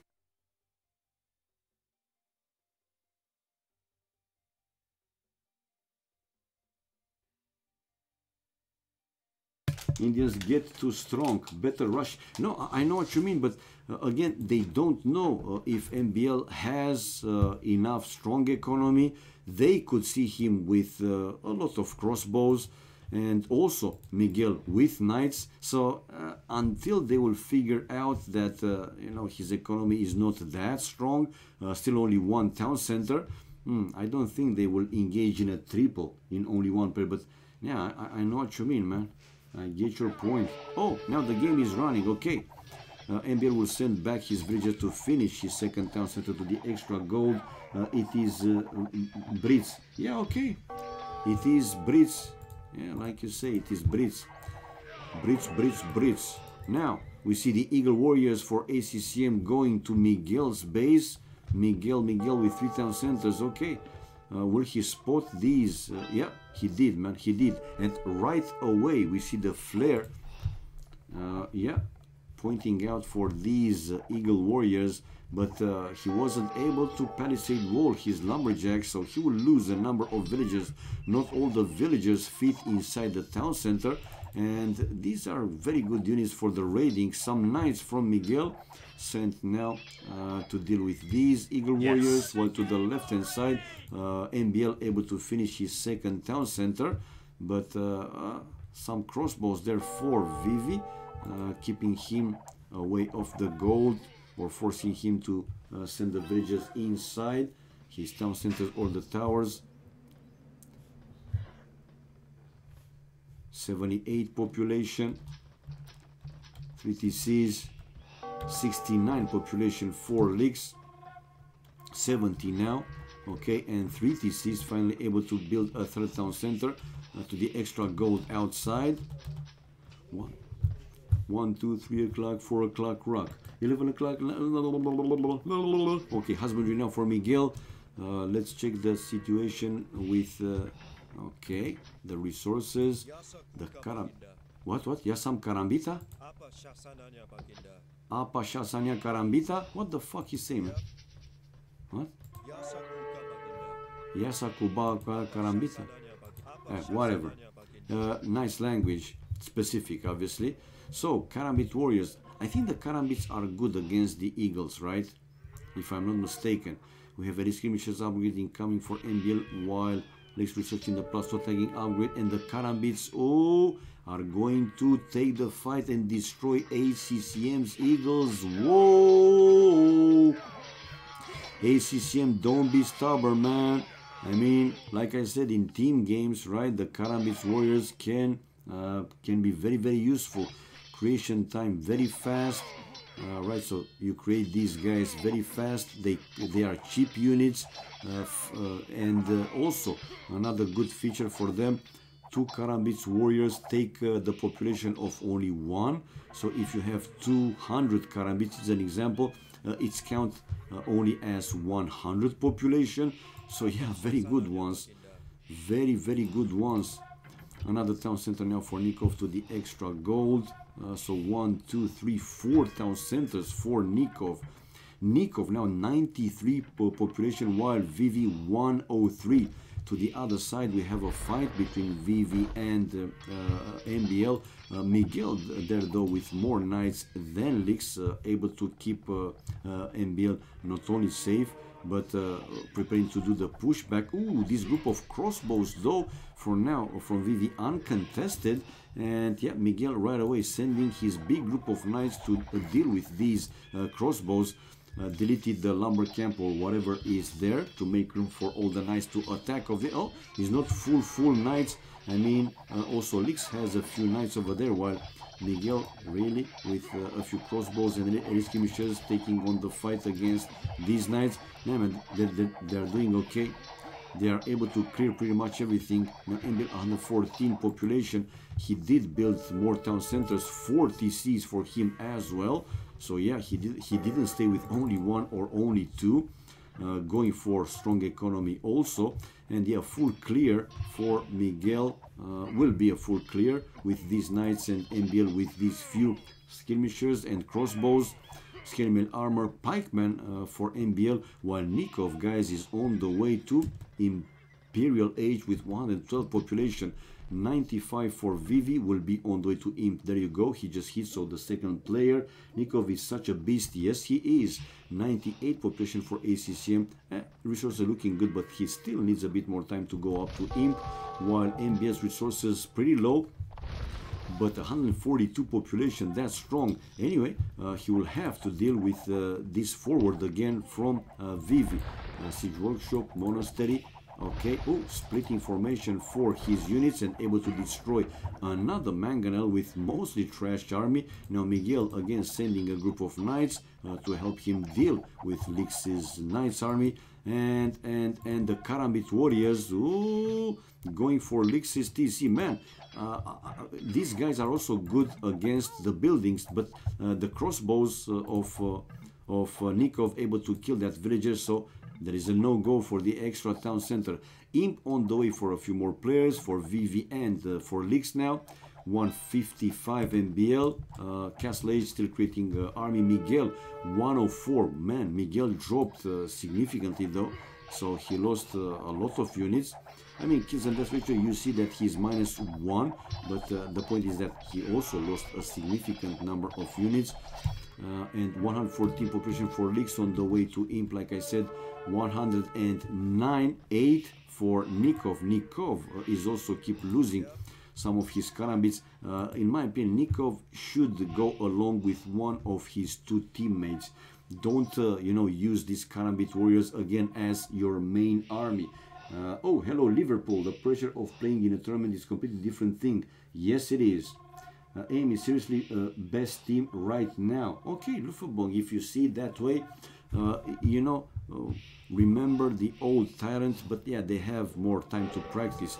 But Tyrant players, if they will play for a tournament, so if some real cash will be involved, and you will see them practicing, like seriously practicing for the tournament games, yeah, you will see different players in Tyrant, man.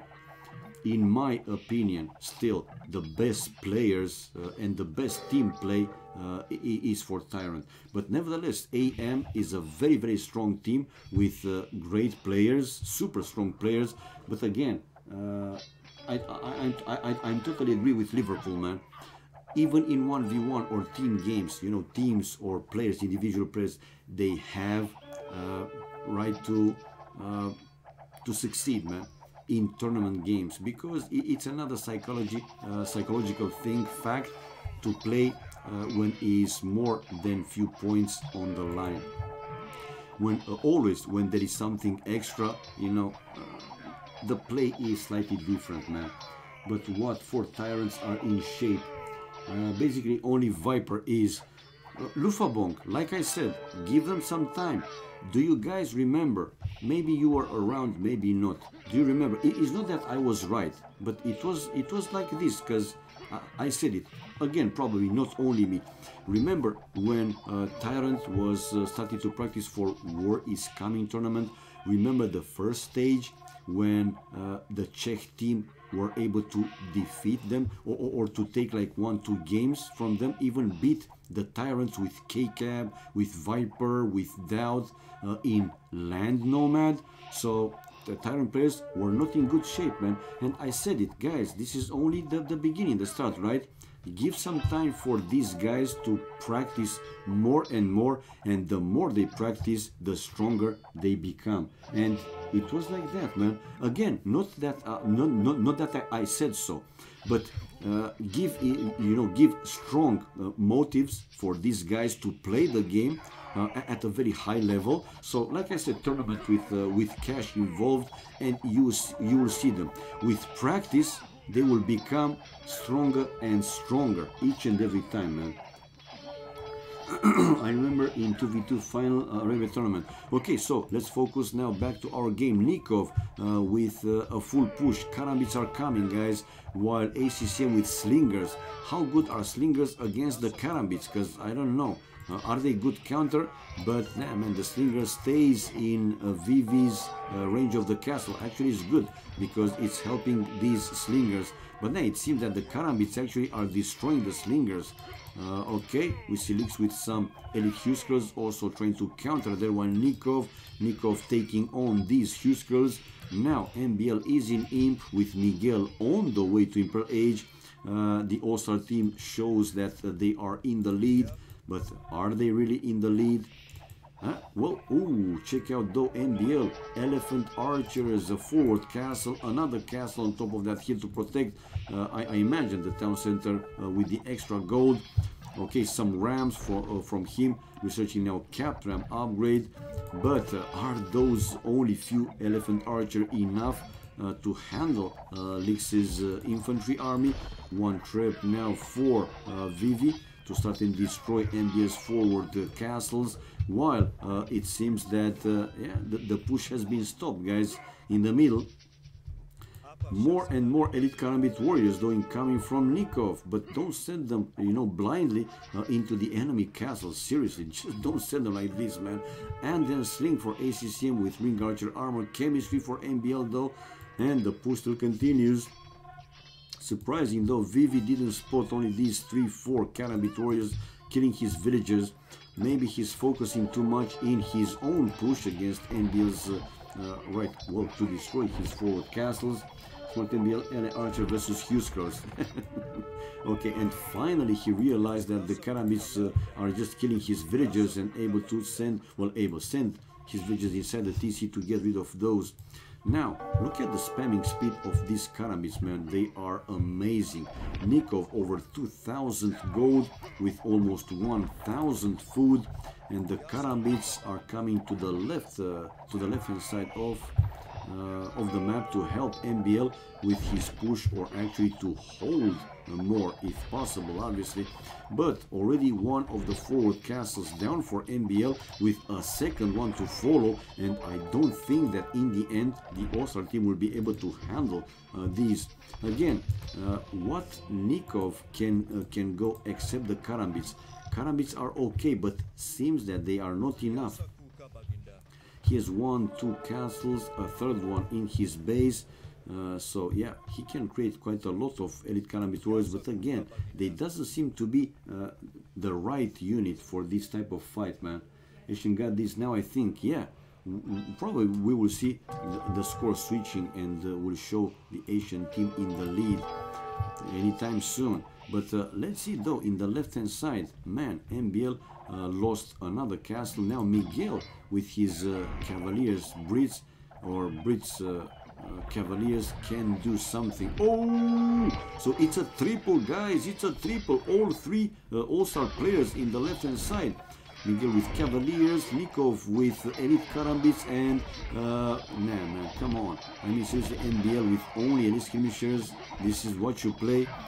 And another castle going down, and we see now the score switching between the two teams, with at times the Asian team in the lead, then again the Osar team in the lead. But now the Cavaliers obviously will be able to do some significant damage, but in return also these guys are pretty damn expensive, so losing them, it kind of hurts you. In the middle though, we see these slingers for ACCM successfully keeping Nikov's army in check by the look. And to the left hand side, then we will see a pushback from Vivi and from Lix. Okay, a few more Karambit warriors from Nikov waiting there. Vivi's population dropped to 135 though, 138, and pretty low with all the resources. 181 population for ACCM, and in the middle, yeah, he's still taking the extra stone, going with the slingers, a lot of slingers. To the right hand side, now it's only a wall. I thought that he built something extra. He didn't build something extra. Now markets for Nikov in one side of the map. On the other side of the map, markets from Miguel and from NBL. Okay, so they started the trade, or they will start the trade, while the same for the Asian team. Markets inside of the maps for the players. Okay, we see now Vivi coming closer to NBL's town center with the extra gold. Okay, to build a castle. And Nikov, come on man, don't send those guys you know, against the arbalists. Cap ramp for Vivi, heavy camel for NBL, iron casting, the third upgrade, and the chain barding armor. So yeah, NBL with Indians will make the switch to Imperial camels. But Imperial camels, also as strong as they are, against arbalists, I haven't seen big fights with, you know, arbalists against the Imperial camels. On the right hand side, what's happening? Nikov with a wall to protect his trade, while whoa, ACCM with a full pushing Nikov, man. Well, he's kind of in between Nikov and Miguel. Miguel with one defensive castle, but nah, he might not even finish the castle because ACCM has 4 traps to destroy that one, and he will destroy it, man. He will destroy it without Miguel to finish that castle for sure, man. Wow, no, he did finish it, but he will lose it quite fast. Yeah, we see Miguel trying to keep that castle repaired, but the castle will go. The next round of hits probably will destroy that one. Now the Karambits, though, they are doing very well against these traps, and for sure Nikov will be able to destroy, if not all the traps, most of them. But Miguel already lost that defensive castle. Now again, Miguel with some Cavaliers taking care of the traps. A few more, well, another group of arbalists and slingers incoming from ACCM, and we see here Vivi preparing to build another forward castle. So NBL being pushed back more and more. Elite battle ballerinas incoming from Nikov, siege ram for ACCM, Imperial camels. These are the units that I was talking about. While to the right hand side, okay, a few barracks, extra barracks for ACCM. To maintain the pressure, not only to maintain but to increase the pressure. Now man, Nikov population dropped to 171, Miguel 150 something. It's not a big difference between the two teams though. Let's see, can they hold though? Can the Osar team hold against ACCM's push, and also can they hold against the double on the left hand side? No, actually it will be a triple, because all 3 players, they have some units there. Elite Huskers from Lix with slingers from ACCM, and arbalists from Vivi. Man, that's quite some you know, power, strong power. I can't wait to see these Imperial camels into the fight, man. Any German here? Yeah, you have Casey. I don't know if he's around now. You have Horsey. Okay. Anyone watch Canada-Germany ice hockey match? Oh, is it? Beisha Sharken. Insane stuff. I haven't watched it, man. When I was younger, man, I was watching all sorts of Olympic games. Athletics, winter. I loved to watch hockey, seriously. But lately, you know, when you have other things to do and you don't have the energy you used to have, Anyway, back to our game. In the middle, we see ACCM might lose one castle to Trebs. Not might, he will lose it. I don't think, yeah, exactly, that this villager will be able to keep the castle repaired for too long.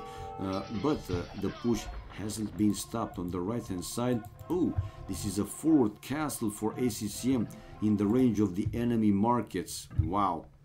If they will be able to, stop the trade for the other team, probably we will see the first GG call. But for now, we have the All-Star team in the lead again. It's kind of switching between the two teams. Yeah, it seems that the Imperial Camels, they were strong enough, but the push from the Chinese, the Asian team still continues in the middle and on the left-hand side. It's walls also now from ACCM. To face Nikov's wall, basically. And yeah, the castle is finished with the siege workshop incoming. And the sling. While more buildings from Vivi. Trapped, move forward. Okie dokie. While to the right hand side, yeah, Kamayuks are always, you mean Karambit warriors. Good game at any rate. I think at this point Kamayuk might be nice. Who can create the Kamayuks? Who can create the Kamayuks, man? So we have here, okay, sorry, man, Incas, yeah, Kamayuks, anti-cavalry infantry and slinger. Okay, I didn't know. You see, I'm a noob. I got it, man, I got it. All right. So Botkinero now for Miguel. Ooh, don't tell me that Miguel. Oh, wait, he is Brits. So we will see Miguel switching probably to the Brits. Very long ranged units, guys. I mean, very extra ranged units. All right, now again the Asian team is in the lead with thanks to ACCM's raiding on the right hand side and going for the enemy trade. Is he still going? And these Helms trying to find a good place to hit something. And now the siege ram taking on the ram with one trap to destroy these military building Nikov's siege workshops, mainly. The Karambit warriors though going for the siege ram. And like I said, these units are very good to deal with any type of siege unit, the Karambit warriors, that is. All right, while in the middle, the push still continues with Miguel now trying to hold with light calves and champions and elite skirmishers, brothers and ballistics for Miguel, while to the left hand side, yeah, the push still continues, man, for the other players. MBL's 167 population seems to be the lowest, but at 167, 170, he still should be more than fine. Okay, but slowly, it seems that the Asian team is gaining more and more map control. Okay, these guys are some of them bumping into each other. Okay, the siege rams for ACCM destroying the buildings one by one. I think he will send another villager to finish that, or use that villager to finish that one. ACCM asking for some resources, and the slingers hitting on the trade. Dude, just destroy the markets, right? Or build it like he did here, Nikov, but assign these trade cards to go for the other market. Man, don't let your trade cards get destroyed like that. Arbalest for ACCM, okay, and he has one mangonel, but this siege workshop will go down. This will allow the Karambits to reach the castle, to reach also the Trebs. While this hurts. Oh, to see the Karambit warriors almost vanishing, man. Okay. And Nikov is trying to get rid of these annoying forward from ACCM, while in the middle, yeah, ACCM's push still continues, and not only that, to the left hand side, but not to the left hand side, it seems that MBL is keeping these two other guys in check. Vivi with the siege engineer upgrade, while Arson for leaks, okay, so his infantry will do more damage to the buildings, and yeah, it seems that the Karambit warriors prevail here, guys.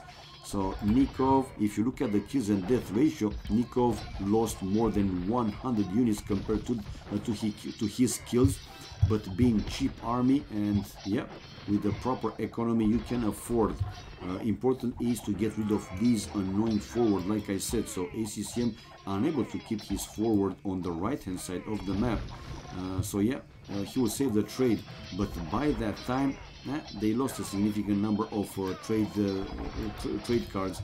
The last castle will go down. Okay, some slingers, arbalest inside those archery, but I don't think he will be able to create enough to counter Nikov's army.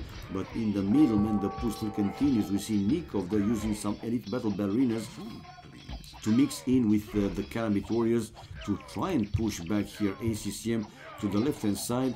Man, it seems that situation getting now, well, stabilizing more and more. But I still see MBL playing, well, forcing to retreat more and more. So they are reaching, now the Asian team are reaching the trade line on the other flank, on the left hand side of the map. He can rest now. MBL and Miguel dying. Yeah, man, they are, or at least it seems so. But the Imperial Camels, again, such a strong unit. MBL that is still in the game. So they will need something else to deal with these camels. Man, unbelievable how strong those Imperial Camels are, like I said. Okay, now we see Nikov with the full pushback on the right hand side or not. In the middle though, they were able to counter by the look. So yeah, thanks to these beasties, the elite battle ballerinas, it seems that they were able to hold. So I think that Nikov should have done this well, some time ago, not in the last few minutes, because these are very strong, man. These are very strong. Okay, a few more kills here for ACCM, maybe like 1-2 more trade cards, but eventually he will lose all those. You already lost all the forward buildings. So we see Nikov with more walls, continuing with the walls, and in the middle with the full pushback. Again, guys, we might see the score switching. In the left hand side, I don't see the Asian team well, with a super strong push. They did obviously very good, but if now Nikov and Miguel can send something there to help MBL, I think they can push back the Asian team on that side of the map as well. Shuttle Warrior versus Imperial Camel. We want to give the others a chance to come back. Okay. okay. Royal Heirs, okay. These Imperial Camels to destroy, yep, to destroy both Trebs. Siege Rams are for Vivi, okay. Again, okay. Payment Armor for Vivi on the right hand side. Yeah, nothing happens anymore. So Nikov able to clear all the forward in the end. ACCM also with more walls, and MBL calling, what? Why? I mean, you guys, Nikov was just able to clear all the right hand side attack, and now you're calling it GG? Seriously? Why, man? I don't understand why. I don't know. This is at this point he should stick to Arbalest. Yeah, I know, man, but why? ACCM resources okay. MBL a bit low. Miguel okay. Lix also decent. Nikov plenty of especially the gold and food wood okay. Vivi was low with both stone and the gold, so why the GG, man? While ACCM was more than fine with over 6,000 food and over 1,000 gold. Great audience, wonderful, peaceful announcer. Thanks, stream. Oh my God, John Irony. Thank you for the kind words, man. MBL was on. Yeah, I know, 81 population, but like I said, Nikov was able to clear the right hand side, and in the middle, right, he was pushing ACCM back, so he could send some army. I mean, play for a little longer and see if you guys can also hold on the other flank. But I think they also got a bit tired, right? So yeah, we see the Asian team winning, guys. Lix with the most kills and also the most losses, while Nikov with the largest army, 103. Okay, economy, it was some sling, gold, best for Lix as well as the trade, and also the food, so very good for him. Miguel with the best stone and MBL with the best wood. While tech-wise, fastest Imperial Age, Nikov, and Village's highest, it was for MBL 163. Whoa. And guys, we will see now a 2v2 And after this one, I will go for my dinner, man. I gotta. I don't see Horsey here, so I don't know. Is he around? Isn't he around? Is he or isn't he around? I won't change the score because yeah, we have now AM basically versus SY. So yeah, let's put it here instead of All Stars Player 2 name. Let's put it AM. So AM. That's from Aftermath, right? And player 1 name, that's SY. All right. This is it, man. Do they have a specific flag? Let's use Argentina. It's in hand. No, not for SY. Dumbo. I'm talking to myself. What are you doing? This is China, and player 2 flag now becomes Argentina. Okay, some great games today. Yeah, man. Yeah, Mr. Michael, they were great games. By the way, do you plan to stream today? Because if you do, man, or whenever you do, I mean, if you basically stream after I finish, after this next game, I will host you. Let me know. Or are you busy with you know, tanks and other stuff? Any people from Sweden and Italy here? I don't know. I know that from Germany, from UK, there are, you know, viewers. Was going to stream later. Ah, okay. Great. Game noob. Nah, man, you have Vivi and Lix. They're playing very good. But MBL and Nikov can't wait to see at least one game with these players, high-level players. Ahaha.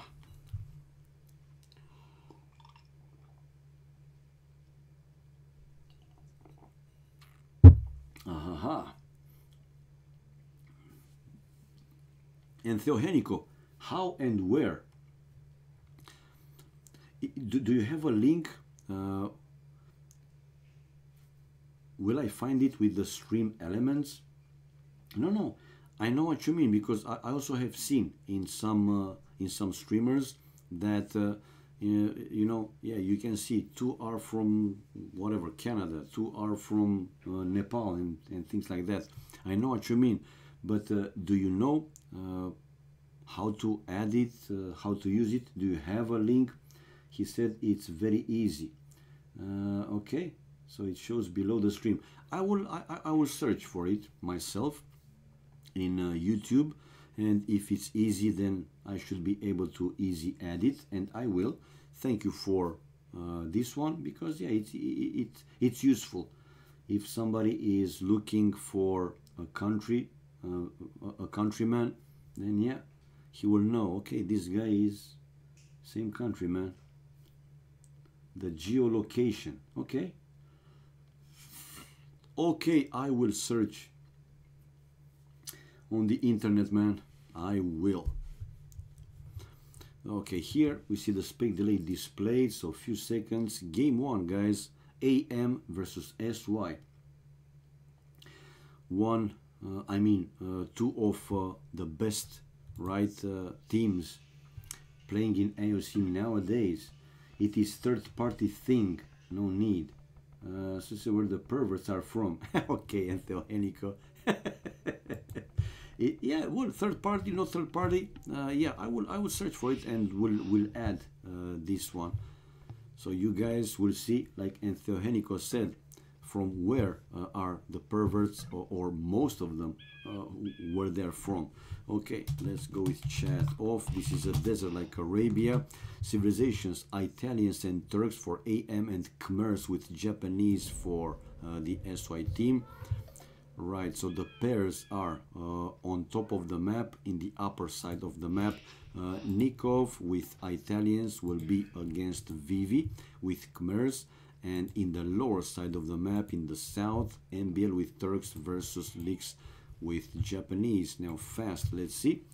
Italians advancing to the next stage costs minus 15%.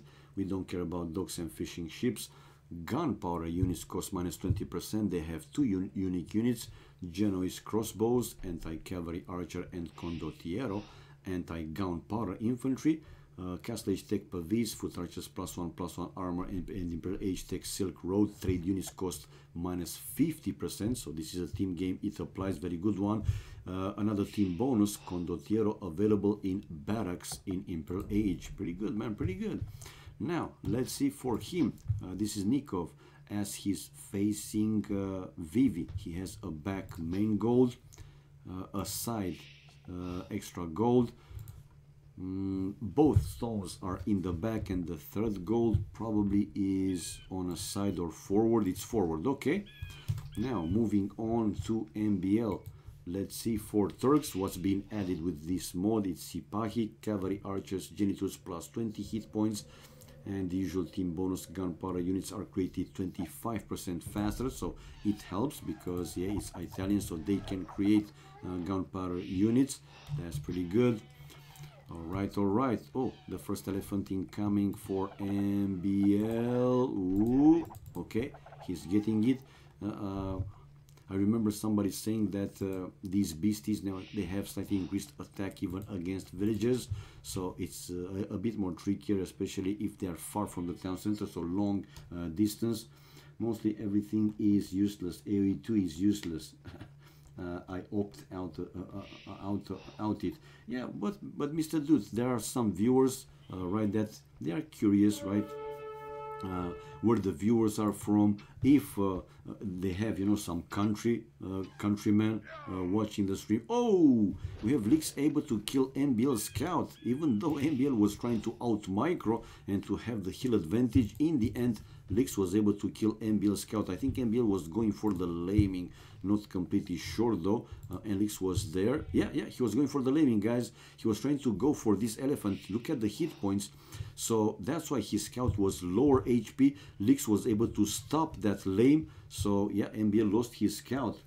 Okay, now let's move on to MBL, and for Japanese, Warlaw mod brings Castle Age Tech Yasama. Towers fire 2 extra arrows. Okay, 2 extra arrows, and last but not least, Khmers. We have no buildings required to advance to the next age or to unlock other buildings, and it's a fight now with the scouts probably. Yeah, okay, let's continue. Houses can shelter 5 villagers, so in case of raidings, the villagers can go also inside the houses. The houses won't shoot with arrows, but still they will be safe inside. Oh, Terrorino, thank you for the host, my old friend, my old and pervert friend. Thank you for the support, man. Much appreciated. This will be my last game for the night though, but still much appreciated, man. Thank you so much. Love you, big love, my brother. Okay, house against shelter 5 villages, so yeah, they have safety, even though they don't shoot arrows like if they are inside the castles or town center or towers. Still safe place for them. That's pretty good, man. Unique units, ballista elephant, cavalry siege, castle age tech, tusk swords, battle elephants plus 3 attack, Imperial Age Tech double crossbow, ballista elephants and scorpions shoot 2 projectiles, and the team bonus scorpions plus 1 range. Okay, let's go back now. Let's see the situation with the gold here for Vivi. Well, Vivi, as he's facing Nikov, has a side forward-ish main gold, a side, completely side stone, another stone in the back with an extra gold also on a side back-ish, and the third gold, it's in the back. Situation for Lix. Lix, his main gold is in the back as he's facing MBL. 1 stone forward, a secondary gold in the back with the third gold forward, or a third gold in the back, and the secondary it's a forward one, and the other stone it's also forward. Now he's creating militias on the way to fuel age. NBL's resources, main gold in the back with a secondary gold also in the back. Both stones seems to be forward though, not 1 stone forward, 1 on a side, but the secondary one is quite far away with a third gold forward. Loom now for Vivi with farm upgrade, wood upgrade. Okay, and militia coming out for Lix. He's sending over to MBL with his barrack build also. We see Vivi Now we start to build a palisade wall to protect his base completely. So yeah, man, nowadays or lately, no matter type of the map, slowly they transform the map into more or less arena. Show tits. Terrorillo. Oh, Mr. GPN. Speaking of instance, I met the first woman to give him a hand job. What a stroke of genius. Congratulations, man. You meet somebody famous. Good for you, man. Okay, so 25 population here for Vivi. We have 27 population for Nikov. Nikov's fuel age. Palisade was to protect both lumber camps and some fights with the scouts between him and Vivi. Another scouting coming for Nikov and also another scouting coming from Vivi. So both of them, they are going scouts line. Khmers against Italians, which is stronger? Which one is stronger, people? Now, Nix continuing with the palisade wall. So soon, well, step by step, he is walling completely his map. Same with MBL, not a complete, a full wall, but yeah, most of his base is safe. Both lumber camps in the back of the town center, and he's creating now archers by the look. Nikov 32 population. Ooh, building a tower. Yep, he's building a defensive tower even before the house and the palisade wall. I'm pretty sure that he will build one mining camp here somewhere. Okay, will he finish though that tower? That's many times. Ooh, and Nikov unable to finish the palisade wall, but ooh, Lix losing the momentum and forgot to hit on that villager. This is a mining camp though for Nikov, coming back with his scouts, all 5-6 scouts, and yeah, taking the fight. Even one spear to hit on that scout, the enemy scout. Okay, he lost some of the wood right by losing that house. Now scouts also for Vivi, but by now Lix left with only one scout. So it's going to be scouts fight, still scouts fight, fletching for MBL, will battle for Vivi, and Vivi, yeah, forcing Nikov to his town center, or close to his town center, a little bit, not too much though. And yeah, it's not a full wall here for Nikov. Yeah, his main goal, even though it's in the back, how to protect him, man? Nikov now is taking the fight. Okay, he did great, man. He did great. 39 population for him, MBL with 42, 40 for Lix, and 34 for Vivi. Vivi dropping a little bit, nothing too big though, but a little bit. He has one defensive tower to his main goal, and ooh, archers now for MBL, yet delaying this blacksmith of Lix. Good job, man, good job. But we see now Lix coming back with his archers. Let's see the microing. Who is microing better? Well, it seems that MBL was able to kill 3 and lost only 2, but numbers also do matter. Let's not forget anyway, Lix able to finish his blacksmith. Will battle upgrade now for both MBL and Lix. Almost at the same time, resources for Nikov looking pretty good. Half the food to go up to Castle Age, while MBL also pretty good. The same with Lix, and Vivi's resources looking the best ones, if I may say so. Over 600 food, so getting closer and closer to click up to Castle Age. Okay, gold, he already has all the gold, but waiting on the food. He has a market, by the way, so he could buy 100 food and sell 100 wood to go faster to Castle Age if he wants to, but I think he's just waiting for the food to pile up and then go up, obviously. Terrorinho, the one and only. All right, so Town Watch now just finished by MBL, while as expected we see Vivi on the way to Castle Age and a flare probably to join their armies together. MBL has quite a lot of archers. Now after Vivi we see Nikov on the way to Castle Age. Difference between them, it's only 22 seconds, so nothing too big. Okay. And the archers for Nikov again. Will he try to break through by destroying the palisade? I think, yeah, this is what he will try. Some archers coming out from Lix's archery ranges. What he has here, a group of archers, a small group of archers here, trying to go for, MBL's gold miners. Watch out, MBL lost one of his gold miners, but in return he also was able to destroy that gate. Go in, man. Nikov with Bloodlines upgrade incoming. Go, go, go. I want to see the Turk cav archers in Castle Age. Yeah, maybe you will, man. Maybe you will. Some skirmishes now for Leaks to counter MBL's archers, mostly archers army. But yeah, man, you also need the number. With only 2, they are good. Obviously, they are good counter, but you need more than 2. Okay, he killed the first spear and still coming out with more and more skirmishers. While Castle Age now for Vivi. Okay, Bloodlines. He will finish the Bloodlines upgrade. How many stables he has? Okay, only 1. No, he just built a second stable. And yeah, coming out with knights right away. Alright, we see Castle Age now for MBL. So the last player to go up to Castle Age is going to be Lix. Let's see how far behind he is. Lix rebuilding the wall, but now with houses, not another palisade gate. The second wood upgrade for Vivi and for Nikov, while we see Lix on the way to Castle Age right now. It seems that MBL was able to handle those archers with his own archers, and in the middle of the map.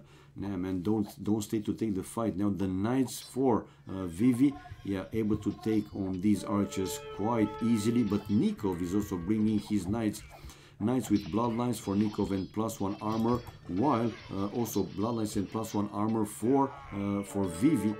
Okay, more knights incoming from Nikov. This is pretty close, but then Nikov able to bring knights faster in the area.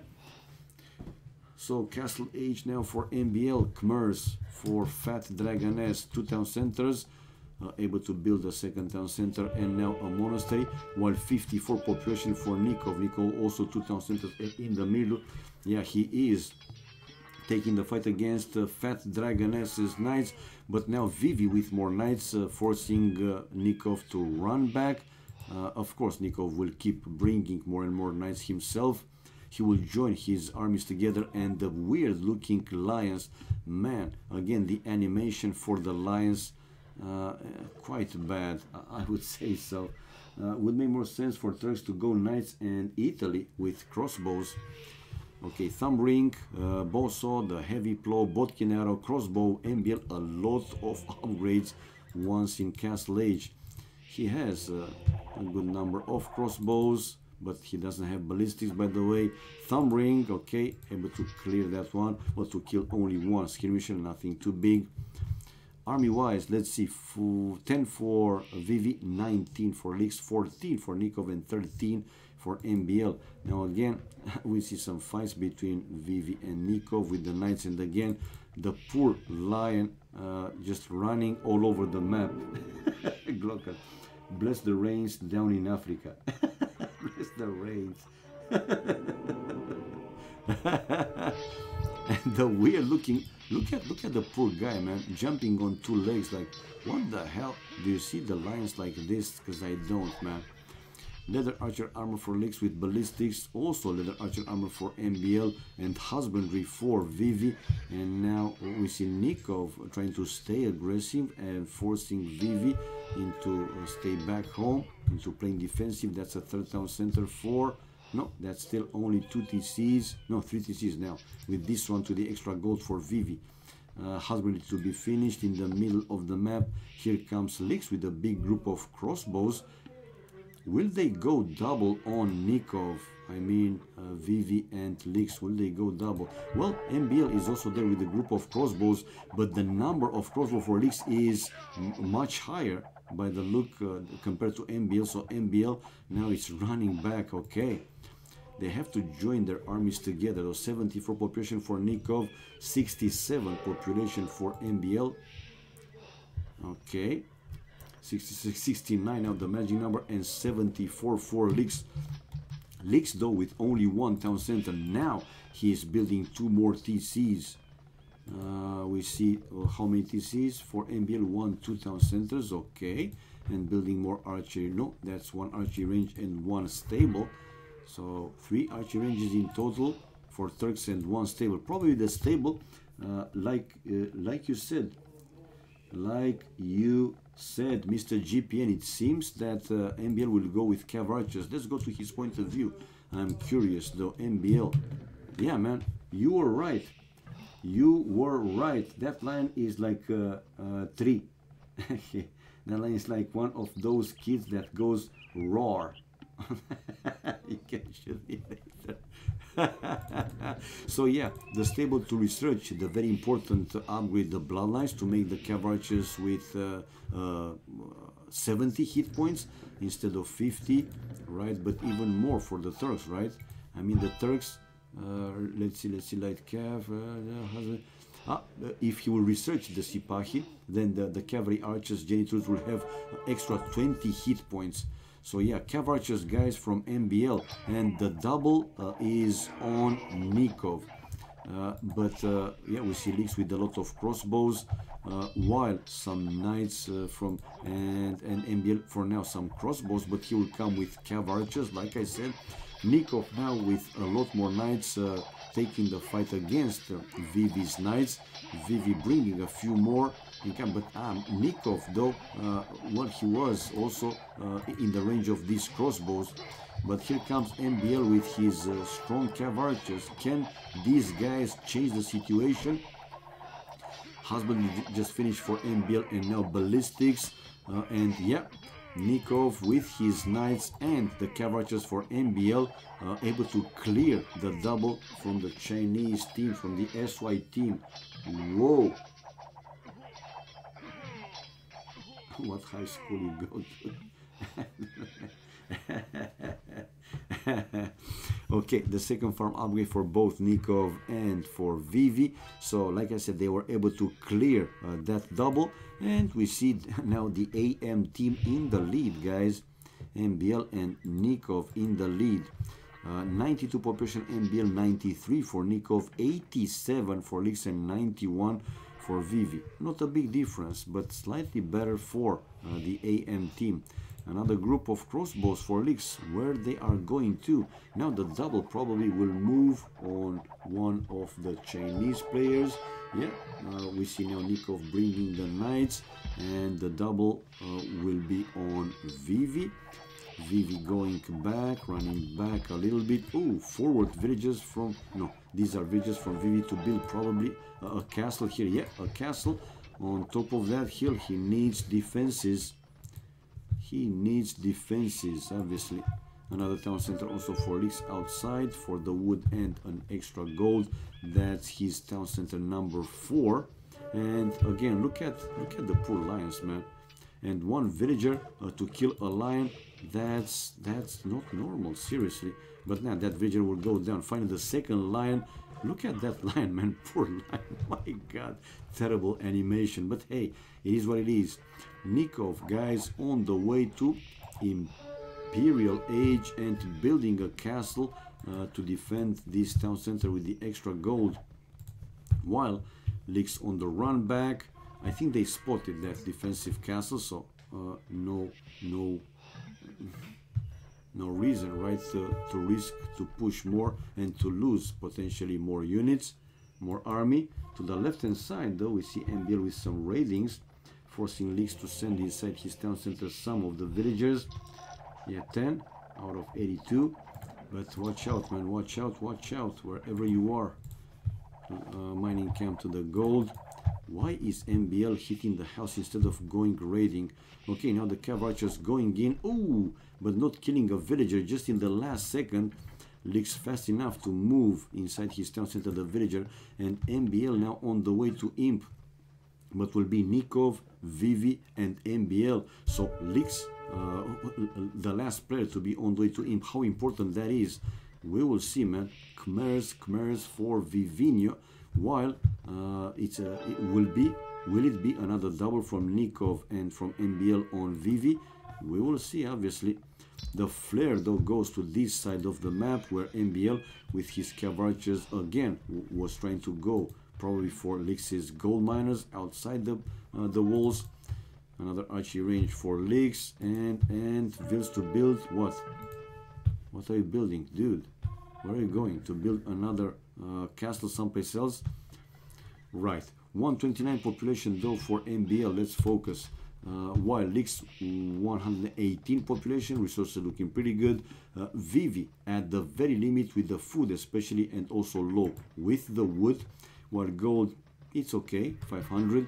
134 population for Nikov. Nikov already up to imp and researching cavalier with plate barding armor, so +4 armor. Right, but he doesn't have a single attacking upgrade. He will, obviously, one by one. Now we see the other team, the SY team, taking the lead in the score. I don't think it's going to be for a long time though.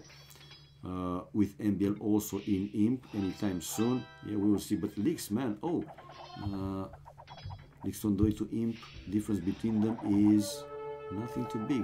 I thought it's bigger than that. Anyway, it seems that now the double from Nikov and MBL will move to the other side. Not a complete double, because Vivi is also there with some of his units and now bringing more knights into the fight. Now MBL in Imperial Age, and the score switching again. Brothers for MBL. Handcart while forging for Nikov, and the Cavaliers, yeah, the strong Cavaliers doing the heavy work at this point for him. Vivi is also researching the Cavalier and the +4, and in my opinion he shouldn't have taken the fight until he had you know, the Cavaliers with +4, because yeah, what army he will left with. But I think they wanted to hold right in this area of the map, so even though he lost a significant number of Cavaliers, yeah, he wanted to keep in check, if I may say so, the other team's army. Parthian tactics for MBL, two-man saw, the third upgrade. Iron casting for Nikov and for Vivi, and no man, they're holding. They are holding. Now with Lix going arbalest way, yeah, he can counter these Cav archers. The Cav archers, they have 7 range, while 8 range for the arbalists. Chemistry now for Lix. Ring archer armor, like I said, while MBL preparing to build some forward siege workshops. On the other side, nothing happens, so the big fight probably will move here or will stay here. Wanting that unique for Turk Cav archers. Yeah, I know. The Sipahi one to make his, oh, but he's researching now heavy Cav archers. Okay, heavy Cav archers, these guys will be stronger, and Nikov with the +3 attacking upgrade, while MBL okay, heavy and coinage for Lix. Okay, the first siege workshop getting finished. Vivi also still sending the Cavaliers, trying to match Nikov's army. Army-wise, numbers: 22 for Nikov, 28 for MBL, 21 for Vivi, and 29 for Lix.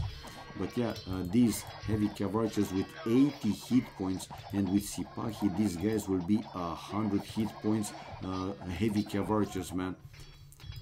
Range is still 7, while the arbalest 8 range. The attack are 10 for the arbalest, while these guys 11. Caravan Lix, blast furnace for Nikov with chemistry upgrade, and ooh, Genoese crossbows. Pavis for Nikov, okay, also, while Sipahi, there you go, man. MBL's researching Sipahi. Now he has 80 hit points heavy Cav archers, and after that upgrade, those will be 100 hit points. Oh, ho, ho. Hello, McBrain. Hello, hello. Oh, well, it's going to be my last game for the day, and hello, Leo, to you as well. But still, man, you are able to catch some of my stream, which is great. Thank you so much, man. And yeah, welcome. Have fun for these few minutes, tens of minutes left. No Alice with Khmers, no. By the look, no. And oh, we see Vivi sending his Cavaliers to take on these heavy Cav archers, and even taking the fight under MBL's castle. I don't like this too much, to be honest. 169 population for Nikov. Did they start the trade or not? One market I see, yeah, for Nikov in one side of the map, and MBL with markets on the other side of the map. But watch out, man, watch out. We see here Lix trying to sneak in, and yeah, let's see if he will be successful. from this monastery, picking up a relic, while on the other flank, we have a forward castle from Vivi and a defensive castle basically for Nikov. Will he build it in time? Will he finish it in time? Whoa! A big group of cavaliers from Vivi going there to try and stop Nikov, and he stopped Nikov to build his castle. Whoa! He stopped Nikov to finish his castle, while Nikov has Genoese crossbows with Brazos upgrade, ballistics, skill barding armor, elite skirmisher for leaks, cat ram, man, important upgrades. But and Nikov fast trying to just in the last second with the wall. He needs stone wall. Send another vil to build a stone wall. Don't allow the cavaliers to go in. This is getting closer. He's coming back with the army though, so they were kind of able to release the pressure, or to lose the pressure in Lick's base. But we see now MBL with bomber cannons to destroy the defensive castle, and also to go for these traps probably. One snipe though. Villagers sent by Licks to keep that castle repaired, and no, not another bomber cannon going down. While let's see, will Nikov finish that castle? I don't think so. And at this point, in which is 69% build, he will recover some of the stone, but how much I don't know. Anyway, we see Vivi inside with this group of cavaliers. Blast furnace for him, skirmishers and caravan. While what is Nikov playing here? He might lose that one town center. Population wise, man, it's better for the Chinese team, and we might see the Chinese team taking the lead in the score. How good these Genoese crossbows are to deal with the cavaliers, they seem to be okay. Help for Licks, chainmail armor, light cav for Nikov, and Nikov saving for now that town center. While to the other side, we see MBL trying to push back, to push away Nikov. They don't have a safe trade route, by the way. Arbalest here for Licks going right for the enemy trade. We see now the score switching between the two teams. They should destroy these markets, or to make it safer. And like this, if they continue with the trade, they will lose a significant number of trade units. But check out MBL now with his bomber cannons moving from that side of the map to the lower side of the map to destroy that annoying castle, and also to get rid of Licks's buildings and army from that side of the map. And yeah, the castle is down, while Nikov, difficult situation, guys. Another forward castle for Vivi this time, and he's the one to take the extra gold. And the push, or let's say the double, still continues on the right hand side of the map, with Nikov's population now dropping a little bit more to 140. He's still trying to keep up. These cavaliers, man, Vivi's cavaliers, they did a great job, and still with a chance to find some villages and still killing the enemy economy. A few more barracks now for Nikov. Okay, on the right hand side, was there the heavy cav archers? Nah, don't face the elite skirmishers, man. To the left hand side, NBL with a full clear. Oh, he lost the bomber cannons. I think he lost the bomber cannons, all the bomber cannons. Khmer's OP as fuck. NBL has been gutted out like my bowels after eating an Indian meal. Task sword is too cheap. Yeah, like way too cheap. Okay, man. But MBL for now was able to clear, some of the enemy army. But will they be able to stop it completely? The Cavaliers, though, going for these villages. Why? Because there is nothing left there anymore. We see Nikov coming out with pikes, trying to hold against these Cavaliers. But man, you will need a lot more pikes to handle these Cavs, seriously. Brussels now for Vivi and ballistics, and the push on the right hand side still continues with Nikov's population, though 169, so he's still very good. But can he hold against this push? That's the question. In the middle of the map, we see Nikov still mining the extra stone with two castles on that side of the map, while on the left hand side, so basically now we have a 2 1v1s. MBL versus Lix on the left hand side, and Vivi against Nikov on the right hand side. And it seems that well, Nikov having a difficult situation to handle you know, this push, this raiding. Nikov, let's see, idle 19 out of 1. Well, he has enough villagers, so he can afford to have idle even 30. With 100 villagers working, should be fine. Okay, but can he stop this push, man? That's the question. Not the idle number of villages, but can he stop the push? He will lose that defensive castle. Then the town centers probably will follow, as well as his monastery with the extra relics. Note that in team games matters so much. To the left hand side, MBL also having a difficult time to keep Lix in check. Lix with the heal advantage, and I'm surprised that MBL, even though he has very strong heavy cavalries, 100 hit points, was taking the fight downhill versus uphill against the elite skirmishers. Okay, can they push them back? Can they push them back? Almost at the pop limit, we see both Chinese players, Lix and Vivi, while also good population for both MBL and Nikov. Nikov's though resources getting lower and lower, while this big group of elite skirmishers going to deal for now with the pikes. No, I thought that he wants to kill the pikes, but no, not for now.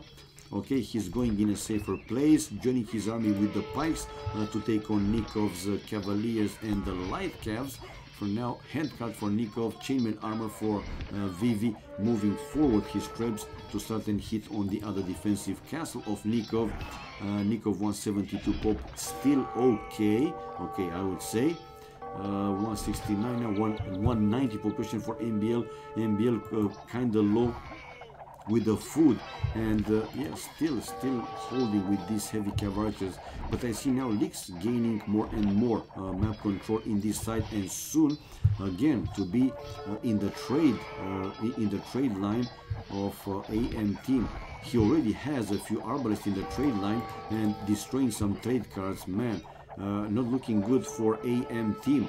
Look at the food for MBL going very low, but yeah, most of his army is based on wood and gold. Gold though it's a bit low, and they need whatever gold they can get, obviously. MBL with the counter raiding here with his heavy cavalries was also destroying some of the trade the units. And yeah, well, let's see if that battle elephant and the cavalries will handle this. I think they should be able to handle this. Nikov in the meantime lost his other defensive castle, researching padded archer armor, while iron casting for MBL, the plus for taking upgrade. Resources for MBL getting lower and lower, even though 171 population, while pop limit basically for Lix with very good wood and food amount, but gold it's also quite low. Let's see, the push though from him still continues. The arbalists and the skirmishers and the helms keeping MBL's army in check. His traps destroying MBL's military buildings, also the rams taking part in this fight. And yeah, it's a push from both Chinese players to the left and to the right. So like I said, 2 1v1s, Nikov versus Vivi on the right hand side, and Lix versus MBL on the left hand side. But guess what, it seems that Nikov in the end able to hold by switching also, not completely, but no, actually he switched completely to trash army, light cav, spikes and elite skirmishers, so not going for the very expensive army. While let's see on the left hand side, MBL with hussars and heavy cavalries still trying to hold against Lix's push, but they lost the trade, or they lost the trade for all the map length, or length of the map. I don't know how to say it correctly. MBL walked right into their trade. Yeah, the Chinks win. I don't know, man, I don't know. The game is still going with Nikov being able to push Vivi back, so the game is still going. Now, if MBL will also be able to hold now, MBL is the one to have the heal advantage, and we could see how important it is when they fought in this area of the map for like 10-15 minutes. 190, 189 population for Lix, so dropping a little bit, while pop limit for Vivi. And will he resume the push one more time? Nikov, oh, he still has, I think, one relic inside. Leaks with one relic, and no, Nikov, not any relic. Why? Ah, no, no, the flag is to the stable. Okay, the flag is to the stable. I found out. Is this an elite? No, it's only a ballerina. So yeah, Nikov able to hold with Trash Army, man. While to the left hand side of the map, another push from Lix to destroy this gate and allow his army to break through to go in. Right, while here to the left hand side, it seems that MBL was able to hold, but build the markets, guys. You need the trade. If you don't trade, then you won't have the necessary gold. For now, though, it seems that the Trash Army doing its work, obviously. Vivi is the one to steal the relics and put them inside the monastery, inside his forward monastery. Okay, the game is still going. Okay. If Nikov just threw out some quick condos to kill schemes, it would be interesting. Yeah, yeah. Capran for MBL, Arson for Vivi, Town Watch for Nikov, and yeah, we see Lix going in, and now Lix again is the one to have the hill advantage, and he has also one castle in the range, not far away from where they are fighting. So MBL now again population dropping to 150 something, while Nikov 161, and GG called by them, man. Unable to hold India, especially it seems that MBL lacking big time the gold to keep going with that one, and his wood also was going lower and lower. Very good game, man. Very good game, but in the end the Chinese team proved to be stronger than the AM team. At least in this first game. I imagine that they will keep playing more, but this was for you know, the last one for me for tonight, guys. Military, most kills MBL, while Lix lost the most units, even though Lix had the largest army, 74. It was some sling. Lix sending 1.7 thousand and getting 300. Vivi getting 300 and sending, while in the other team MBL sending 1,000 and didn't get anything. Okay.